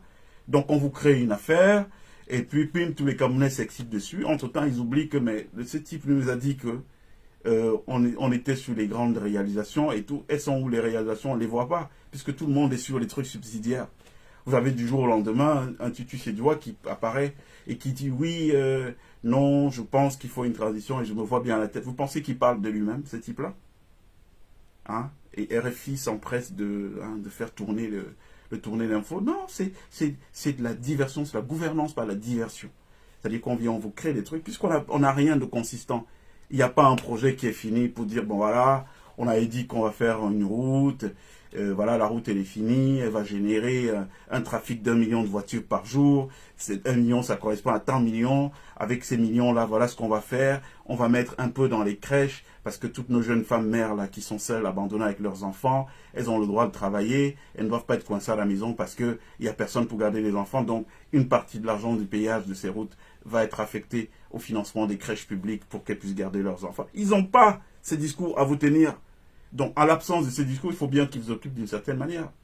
Et donc, parfois, on vous crée un truc, quand c'est pas sur le football, les sujets qui touchent à la passion, aux bas instincts, les gens vont, ils s'excitent dessus, ils oublient que, voilà, on a des gens qui nous ont fait des promesses, et puis ces promesses, où est-ce qu'on en est?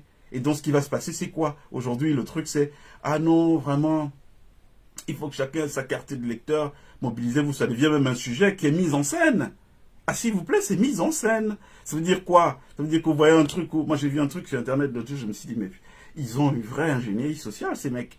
Ils vous montrent un bonhomme qui est assis dans un bar et qui va avoir sa bière, et puis on lui dit non, est-ce que tu as ta carte de lecteur si tu vas voir la bière? Vous vous rendez compte jusqu'où il pousse le bouchon? Et ça passe crème. Pourquoi? Parce et en plus les bières, là, le symbole de la bière, quand on vous dira quel est le rôle des brasseries du Cameroun. Oh.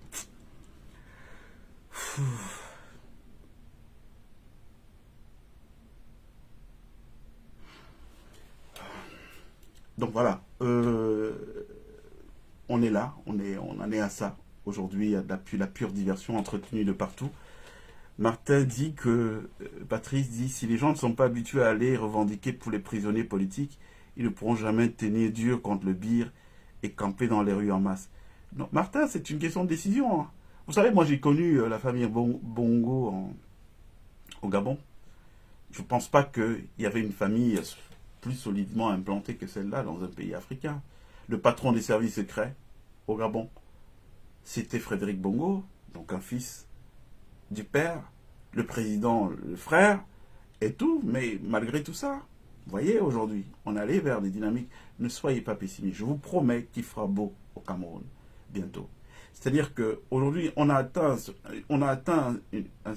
un niveau, et pour comprendre ce que je vous dis, il faut interroger l'ordre cosmique profond de notre pays. Des gens qui ne sont pas mus par l'idée de l'intérêt collectif depuis 40 ans ne peuvent pas continuer. Parce que qu'est-ce que ça veut dire? Ça veut dire quoi? Ça veut dire qu'en 2025, on va refaire la même. Et vous voyez, dans les moments où il a fallu avoir un gouvernement, si je vous dis qui était les pressentis pour être au poste de... qui était premier ministre de ce gouvernement, vous comprendrez mieux l'idée du coup d'état scientifique avec cette histoire des élections dont je vous parle. Hein? Donc, on ne peut pas connaître l'ordre cosmique profond de notre pays et penser qu'après le président Biya, ça va continuer. Non, c'est pas possible. Et c'est ces gens-là qui n'ont pas notre rayonnement, que le rayonnement que leur procure de l'argent, du matériel, les métaux, hein, sont au niveau des métaux. Ces gens-là, vous pensez que c'est des gens qui se projettent? Ils ne se projettent pas. Ils sont dans un rêve. Bon, c'est vrai qu'ils ont le droit de rêver, mais ils sont dans un rêve. Ça ne marchera pas comme ça. Il y a Emmanuel qui dit, l'armée représente quel pourcentage de la population? Les hommes de troupes ne vivent pas dans nos cas. Mais oui, je vous promets que les gens ne connaissent pas la réalité de notre pays. Si vous connaissez la réalité, vous comprendrez que le pouvoir le plus fragile, écoutez bien ce que je vous dis, le système le plus fragile que moi j'ai vu, je connais tous ces pays autour de nous, tous. Autant je vais vous dire, pour faire tomber militairement le pouvoir, ou alors par une insurrection populaire, le pouvoir au Congo-Brazzaville, c'est compliqué. Autant je peux vous dire que le Cameroun est comme une femme qui attend juste que quelqu'un vienne la posséder, c'est tout. Moi je vous dis, c'est trop facile. Parce que les plaintes dont vous nous entendez parler, quand vous m'entendez crier, je ne crie pas pour ma douleur à moi seul.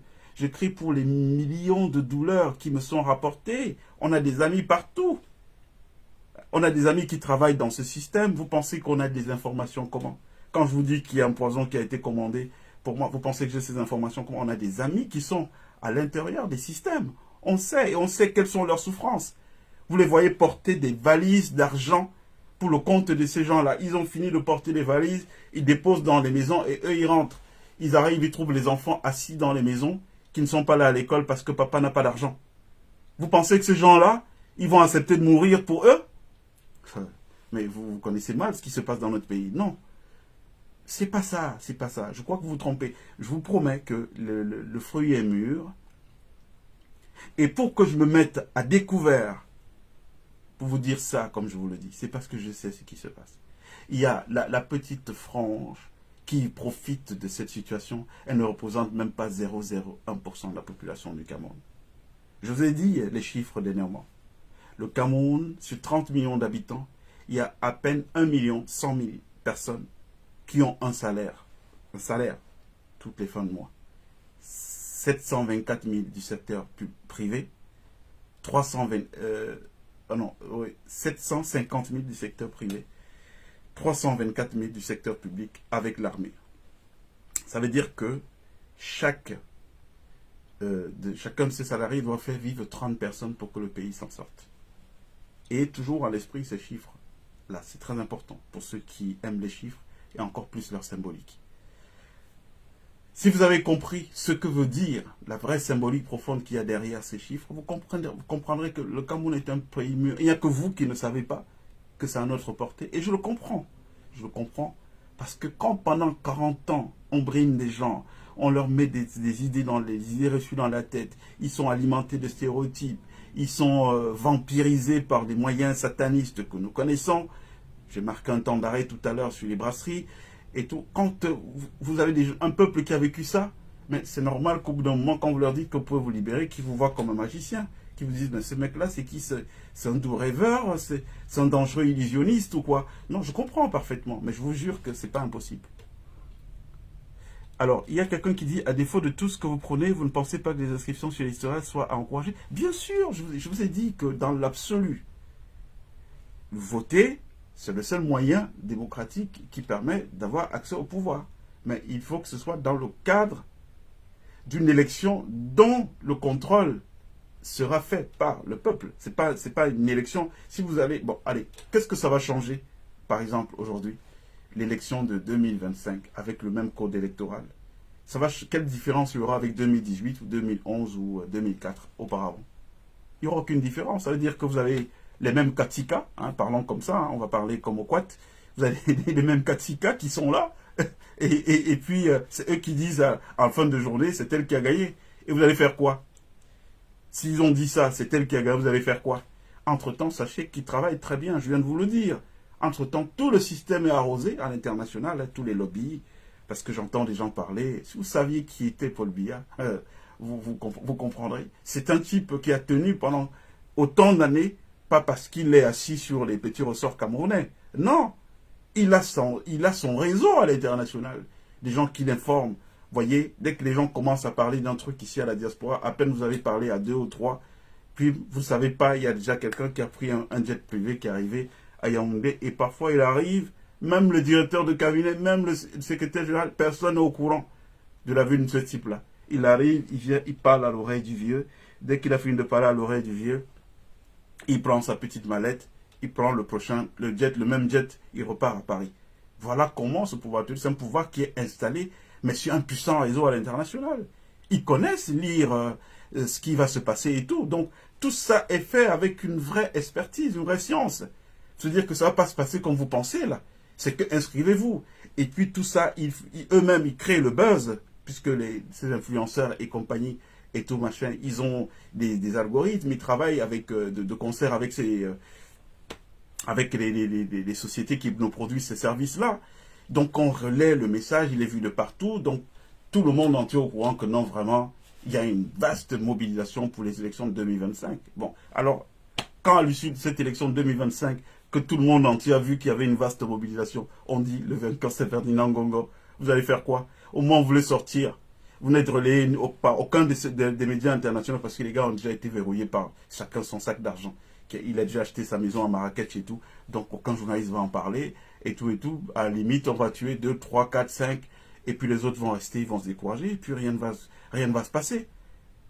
Et puis, vous avez mis au pouvoir quoi? Vous avez mis au pouvoir des gars qui repartent pour 50 ans.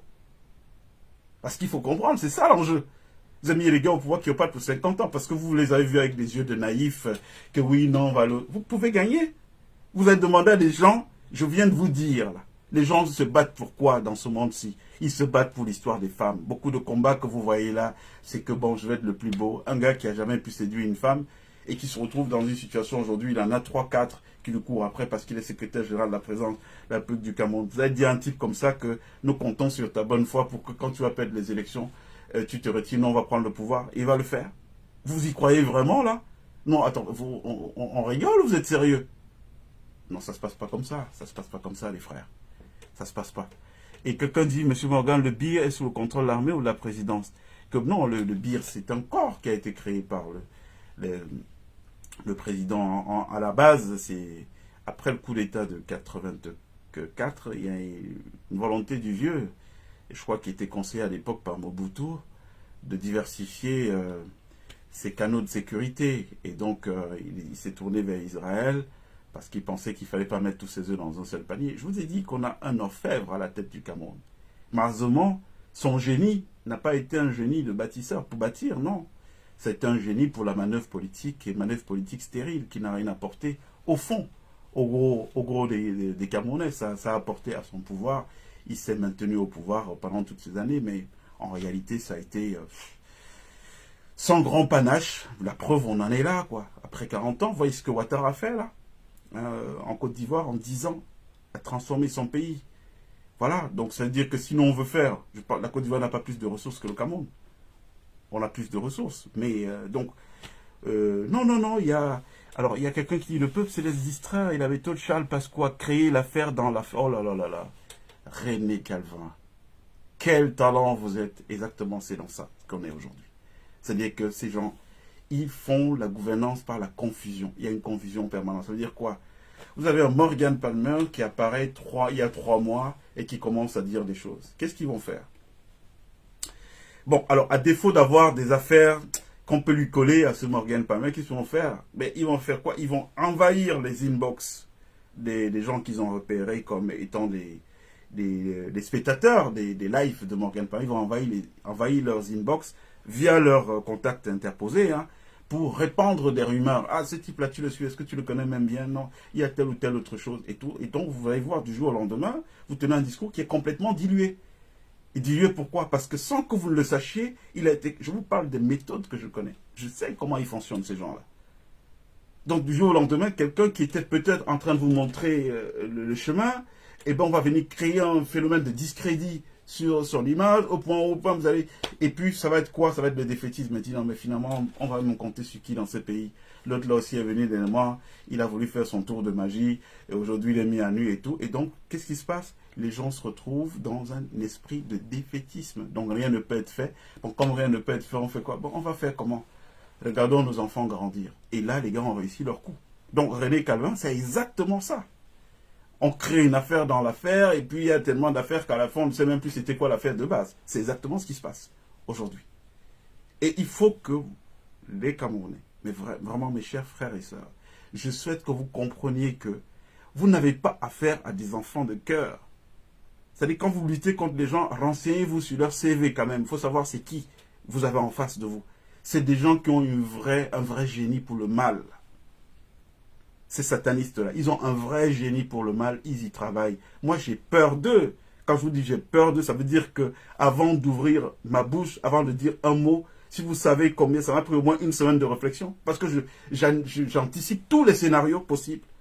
Parce qu'ils travaillent de cette manière. La présidence de la République, vous voyez là, je vous jure que tous les gars qui bossent là-dedans, si vous les prenez aujourd'hui, vous les reconditionnez, vous les mettez dans un autre système, vous serez étonné de voir les résultats ils vont vous produire pour le Cameroun. Il y a beaucoup de brillants cerveaux là-bas avec eux. C'est pour ça que je vous disais souvent que, attention, sachons faire la part des choses. C'est-à-dire que moi, je suis pour qu'on reconstruise avec des personnes nouvelles, mais sans exclure certaines personnes qui étaient là avant, qui sont des gens de talent. Quand je regarde le nombre de talents que nous avons aujourd'hui en prison, vous connaissez Iya Mohamed? Vous connaissez un manager d'entreprise qui a fait, en termes de résultats, mieux que lui avec la sauce de coton? Moi, je n'en connais pas. Alors, un bonhomme comme celui-là, il a vocation à aider le Cameroun. Il est peut-être en prison aujourd'hui, je ne sais quelle intrigue l'y a conduit, mais un type comme ça, il va falloir, toute humilité but, le moment venu, dire, bon voilà, vous avez payé votre dette à la société, maintenant on doit vous réhabiliter, vous pouvez être utile pour nous, qu'est-ce qu'on fait? Vous connaissez Forjidam, le patron des chantiers navals du Cameroun, qui n'existait pas. Il a créé de toutes pièces, là, une après l'autre, de ses mains. Forjidam, il est dans une prison au Cameroun. Aujourd'hui, je ne sais pas. Qu'est-ce qu'on lui reproche qu'il a fait? Mais ce que je retiens, c'est que c'est grâce à lui qu'on parle de chantier naval au Cameroun. Avant, on importait les moindres techniciens, je ne sais pas moi, d'Indonésie, d'Asie, qui étaient payés 3 000 € la journée pour venir dépanner. Et lui, il est venu, il a créé un chantier naval, donc un pôle d'excellence au Cameroun. Ce type-là, il est en prison aujourd'hui. Qu'est-ce qu'il lui fait? C'est un talent. Il a vocation, lui, à être dans le Cameroun de demain. Donc il y a beaucoup de gens, il y a des génies, même dans ce palais. Moi je vous dis, ce que vous voyez là, en réalité, ce n'est que la face visible de l'iceberg. C'est la face visible, il y a beaucoup de gars brillants qui travaillent dans le système, mais qui ont été conditionnés. Certains, je vous ai dit, c'est très violent. C'est très violent pour être coopté, il faut passer par certaines choses et ça finit par travestir parfois la nature profonde des gens. Ils se disent, bon, habité par le défaitisme, parce que René Cavin disait, c'est-à-dire, bon, à l'absence de projection heureuse sur l'avenir, donc ils renoncent. Ils se disent, bon, voilà, bon, allez, je vais me faire mon petit beefsteak, ma famille et tout, les enfants, je vais les envoyer à Harvard, si je peux, bon, c'est eux qui sont là, on fait comment on va rester tranquille. Il y a quelqu'un qui vient de dire, avec 500 millions d'euros, on peut avoir des élections compétitives au Cameroun. Est-ce que les Camerounais sont prêts à contribuer? Non, la problématique, mon frère, la problématique n'est pas celle-là. C'est les élections avec qui? C'est les élections avec qui? Avec quel système? Avec le système actuel, là, vous ne pouvez pas gagner. Je vous le dis, je vous ai expliqué comment ça fonctionne. Ces gens-là, ils organisent souvent, ils ont toujours un coup d'avance. Là où vous allez aller pleurer, là, ils ont déjà payé les gens là-bas. Dès que vous arrivez là-bas pour pleurer, les gens font la sourde oreille. Déjà, oui, mais il n'y a jamais eu une participation comme celle-là. Regardez, on a les chiffres. Et tout. Alors qu'eux, ils savent la vérité. Mais ils ont été huilés. Donc, avec les 500 millions dont vous parlez, ben, amenez-les, moi je vais vous dire ce qu'il faut faire. Ce qu'il faut faire, c'est d'aller payer les mêmes réseaux où eux, ils payent là-bas pour leur dire, bon, écoutez, les mecs, restez juste neutres, ne vous mêlez pas de l'affaire, et puis nous, on va agir. Ça veut dire quoi? Vos journalistes seront libres, ils pourront relayer, dire ce qui se passe. Mais si vous pensez que c'est juste une histoire que vous avez venu... Non. Vous savez qu'il y a des gens dans le monde qui ont des intérêts au Cameroun. Et qui ont même plus d'intérêts au Cameroun que certains Camerounais. Donc ces gens-là, c'est eux que vous devez avoir qu'on doit avoir comme partenaire. C'est pas au niveau camerounais. Parce que déjà, les gens chez nous n'ont pas de conviction. C'est-à-dire qu'on va s'organiser là et tout. C'est les mêmes avec qui vous avez parlé à 10 heures pour dire qu'on va faire tel coup à 11 heures. C'est eux qui, pour un beignet qu'on leur donne, vont aller dire que oui, ce Morgan Pamela nous a dit tel ou tel. C'est pour ça que j'ai dit que moi, personnellement, j'ai une confiance très très modérée aux Camerounais. Parce que je ne compte pas sur les Camerounais pour qu'on s'en sorte. Je me dis, bon, ils pourront intégrer une dynamique, mais c'est pas eux. Parce que c'est des gens qui sont fragilisés, il faut les comprendre. C'est pas une façon de faire insulte à mes frères. On est tous des frères, mais c'est qui sont fragilisés par le système. Alors, les Camerounais tremblent devant les 3 lettres BIR, pourtant ce corps n'est pas plus puissant. Mais bien sûr qu'il n'est pas plus puissant que l'armée régulière, bien sûr. Ça mange de pain.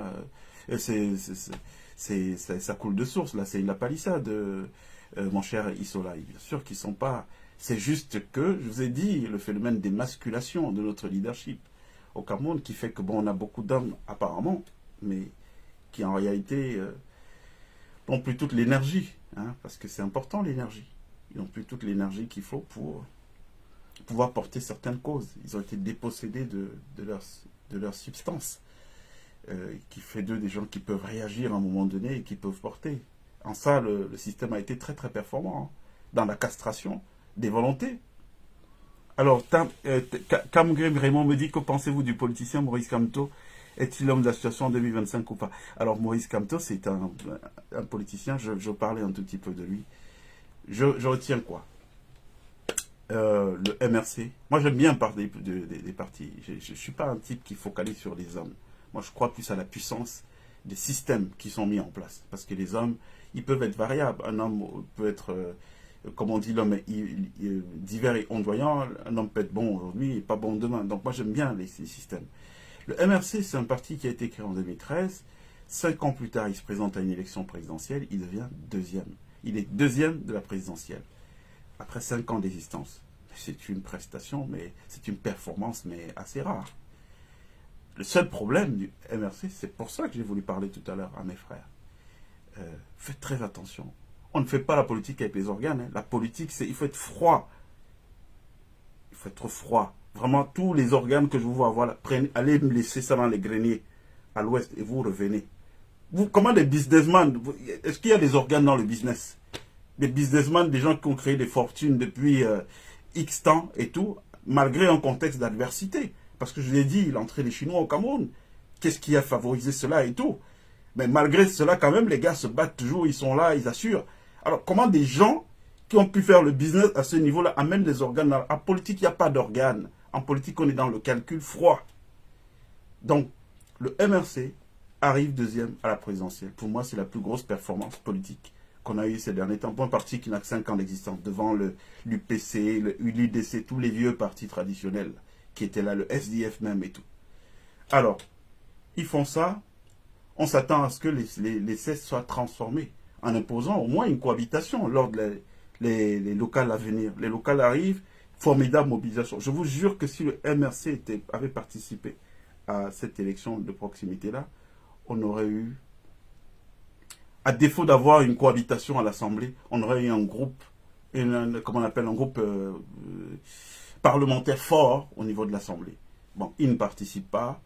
Pour moi, c'était une erreur. Je ne sais pas qu'est-ce qui a présidé à cela et tout. Mais je pense qu'à l'époque, ce qui avait été évoqué, c'était que le code électoral, tant qu'il ne change pas, et tout, un truc dans le genre. Bon, pour moi, c'est une formidable machine de guerre, le MRC. C'est une formidable machine de guerre et à laquelle il manque juste des stratèges. Parce que s'il y a une force politique aujourd'hui qui peut être redoutée par les gens, par le président Biya, je ne vais même pas parler du système, parce que pour moi, les autres ne comptent pas, c'est le président Biya. S'il y a une force politique qui peut être redoutée aujourd'hui au Cameroun par le président Biya, c'est Eliba Mileke. Ça, je vous le dis, il faut que vous ayez conscience de cela. C'est pour ça que quand je vous vois gaspiller l'énergie, aller à gauche, à droite dans des trucs inutiles, alors que vous avez tout ce qu'il faut, et c'est parce que vous avez tout ce qu'il faut que vous faites peur, et tout.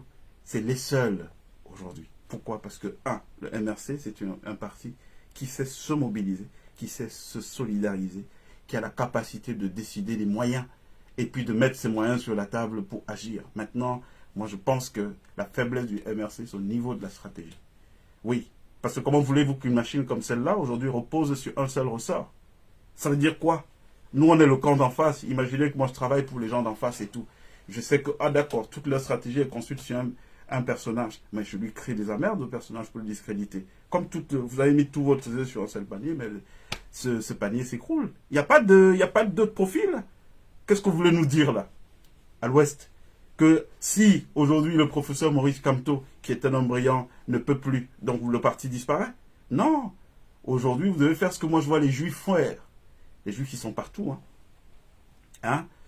Vous devez de produire beaucoup de leaders en se disant, bon, lui, ça peut être le plan A, plan B, en cas de... Vous avez vu ce qui s'est passé au Sénégal, mais inspirez-vous de ce qui se passe des autres.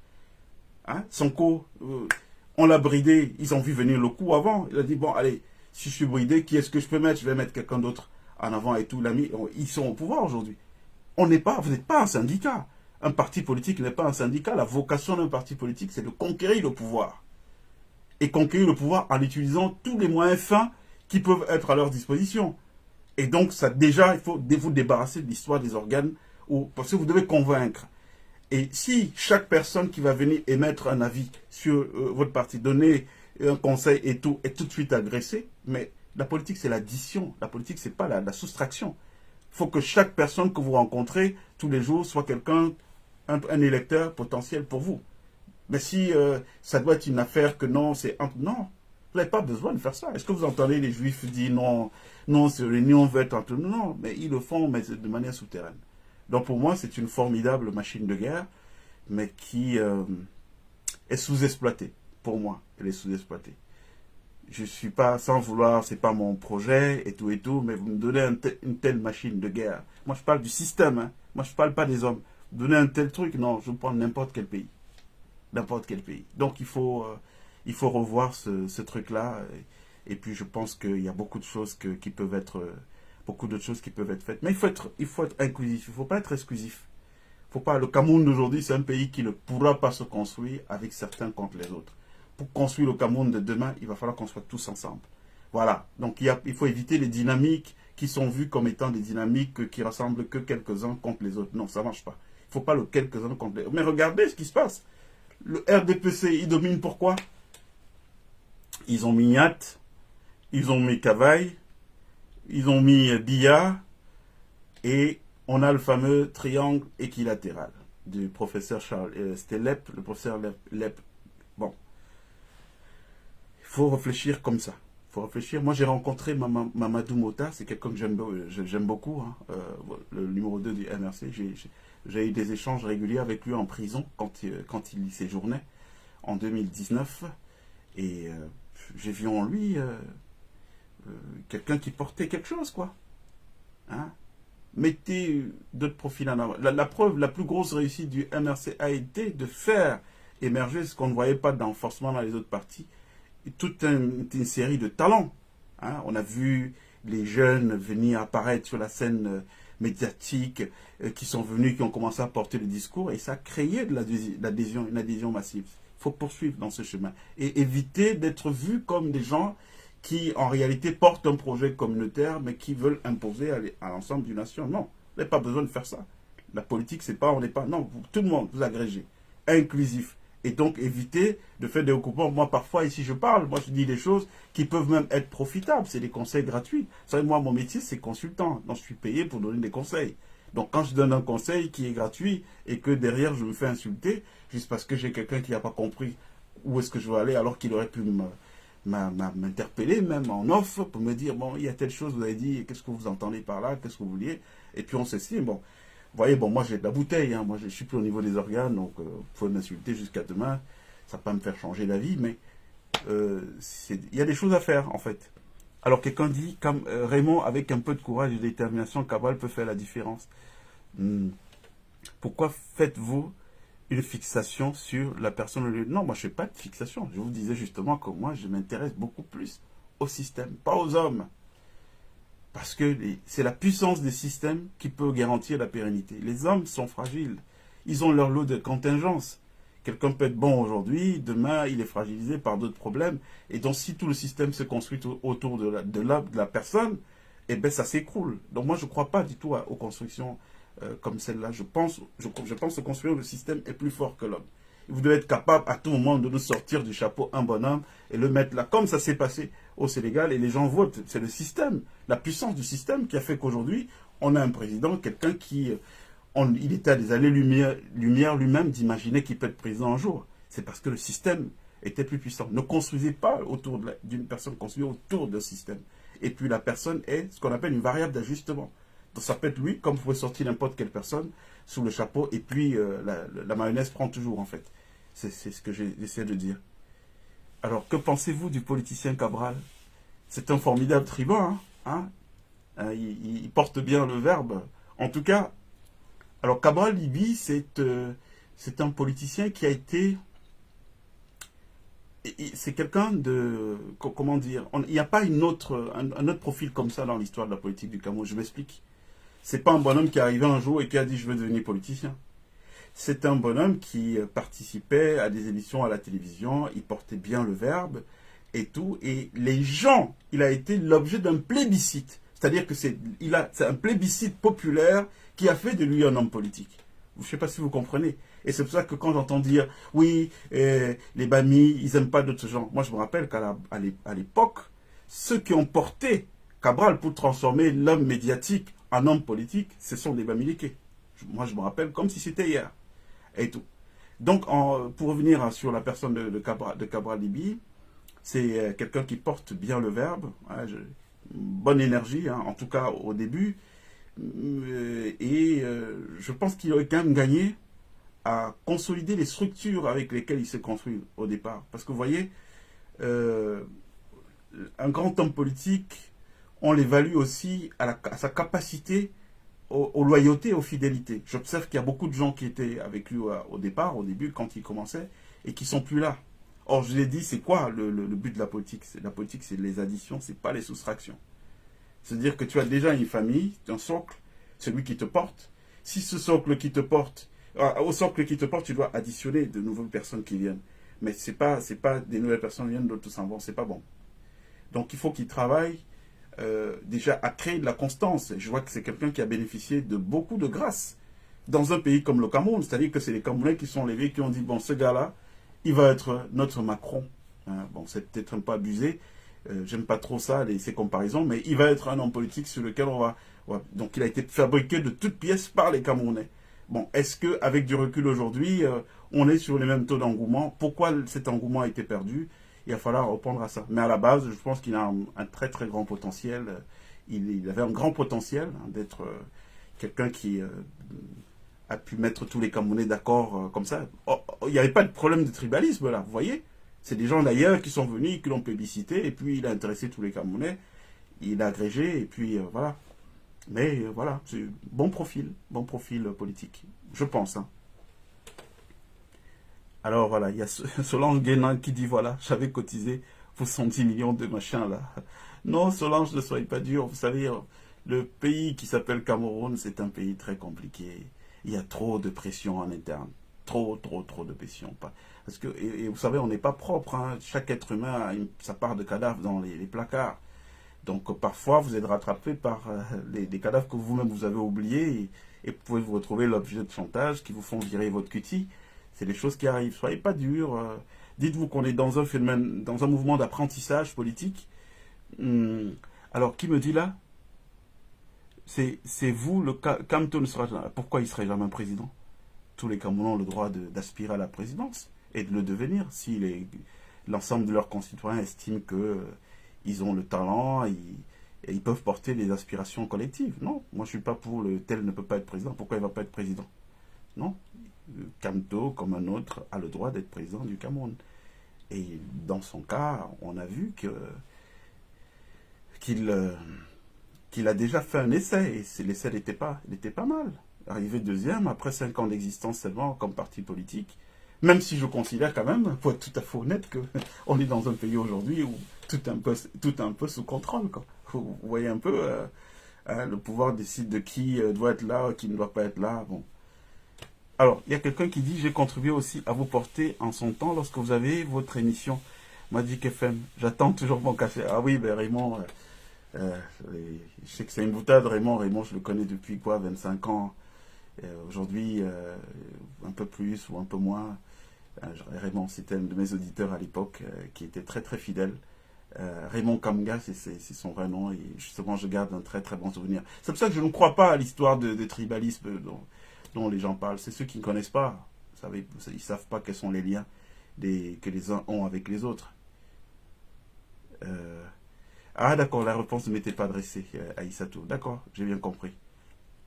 Bon, comme toi arrivé deuxième où il a gagné, bon, c'est ce que les résultats officiels ont dit. Donc, on revient à ce que je disais tout à l'heure, c'est-à-dire que il faut contrôler la machine qui décide, qui donne les résultats. Si vous ne contrôlez pas cette machine qui donne les résultats, faites tout ce que vous voulez. Soyez 500 000 nouveaux électeurs dans les listes. Bon, si en fin de journée, la machine qui dit qui a gagné est une machine contrôlée par le camp adverse, mais ça ne sert à rien. Donc, si vous devrez aller sur les rues, donc insurrection populaire pour défendre ce vote, peut-être le faire par anticipation pour que la machine à trancher soit déjà une machine sincère.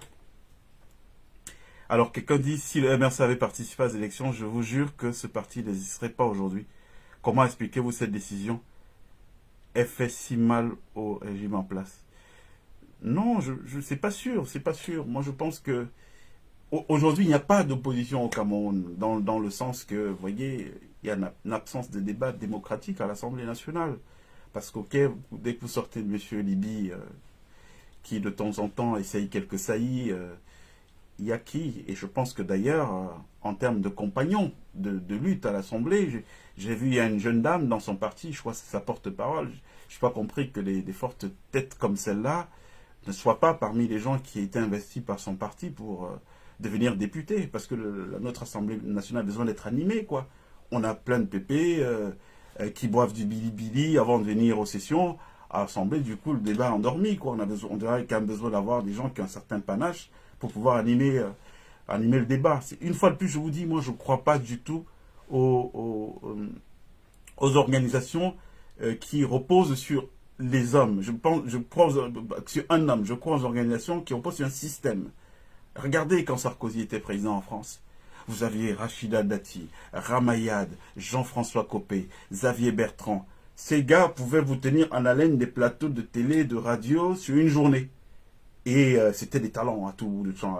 Ça sortait comme ça du chapeau et c'est beau de cette manière. Il ne faut pas vouloir être seul à exister alors qu'il y a d'autres talents. Non, il ne faut pas exister beaucoup de talents. Il faut avoir un problème, même un problème de santé.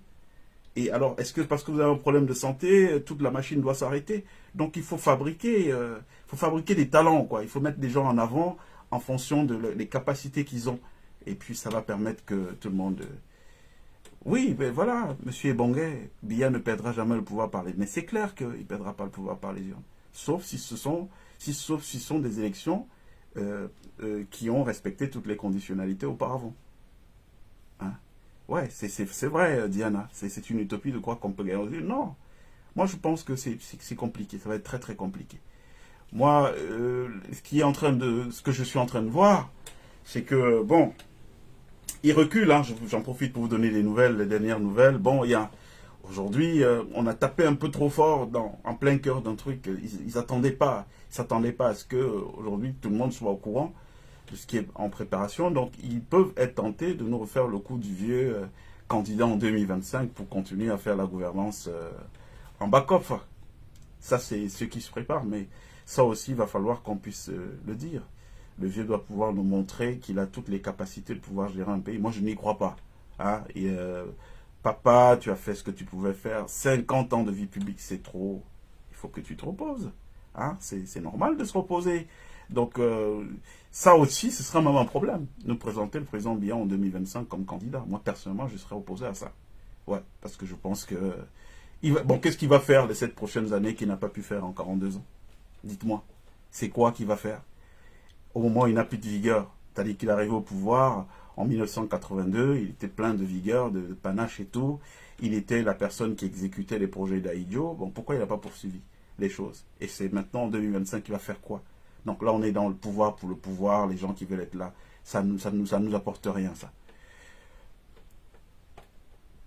Vous dites que vous êtes un consultant, mais je ne comprends pas comment vous pouvez comparer une dictature à une démocratie. J'ai comparé quelle dictature à une démocratie? Pierre, précisez, s'il vous plaît, que je comprenne très bien. Parce que je n'ai pas compris votre question. Alors, le leader du MRC est le politicien le plus engagé du Cameroun actuellement. J'attends les autres. Qu'est-ce qu'il dit? Alors, j'attends des autres le même engagement, ou alors plus. Bon, et c'est Eric Gallier, c'est votre point de vue, hein, il est respecté. Je le respecte. Alors, bon, on va devoir se quitter. Je ne sais pas combien de temps on a mis là, hein, mais j'ai quand même l'impression qu'on a mis un peu de temps, un paquet de temps. J'ai beaucoup aimé avoir cette conversation avec vous. Encore une fois de plus, on n'est pas donneur de leçons, on essaie juste de partager l'expérience qui est la nôtre avec nos frères, parce que je pense que il faut qu'on apprenne à se parler de manière sincère entre frères et sans forcément s'insulter, parce que bon voilà, ça n'apporte rien de s'insulter. On est comment dire ça, on a une collectivité de destin aujourd'hui, et je vous ai dit, oubliez cette histoire des tribus, machin, vous ne savez pas ce qui se passe. C'est quand vous allez dans le sud profond et que vous trouvez au fin fond d'un village comme Van Bisson ou Mezese, vous trouvez qu'un champ de cacao est tenu par un père qui est parti de Bafou il y a, je sais pas moi, 40 ans, il a toujours été là-bas. Vous arrivez, vous commencez à lui parler en boulou, en mal de Bamileke, et puis il vous répond en boulot posément, sans que vous sachiez à qui vous parlez. Ça n'a pas de place au Cameroun, ce truc-là. Ça, c'est des choses pour les gens qui ne comprennent rien de l'histoire de notre pays. Hein. Il n'y a jamais eu... Nos ancêtres n'étaient pas dans ça, alors c'est pas à nous. Si on veut s'inspirer d'eux, c'est pas à nous d'amener ça dans le débat politique au Cameroun. Donc, merci beaucoup, mes frères et sœurs camerounais. On va se quitter en se disant notre rituel, hein, notre phase ritualiste. Il va faire beau au Cameroun. Hoha. Et c'est bientôt, très bientôt. À très vite.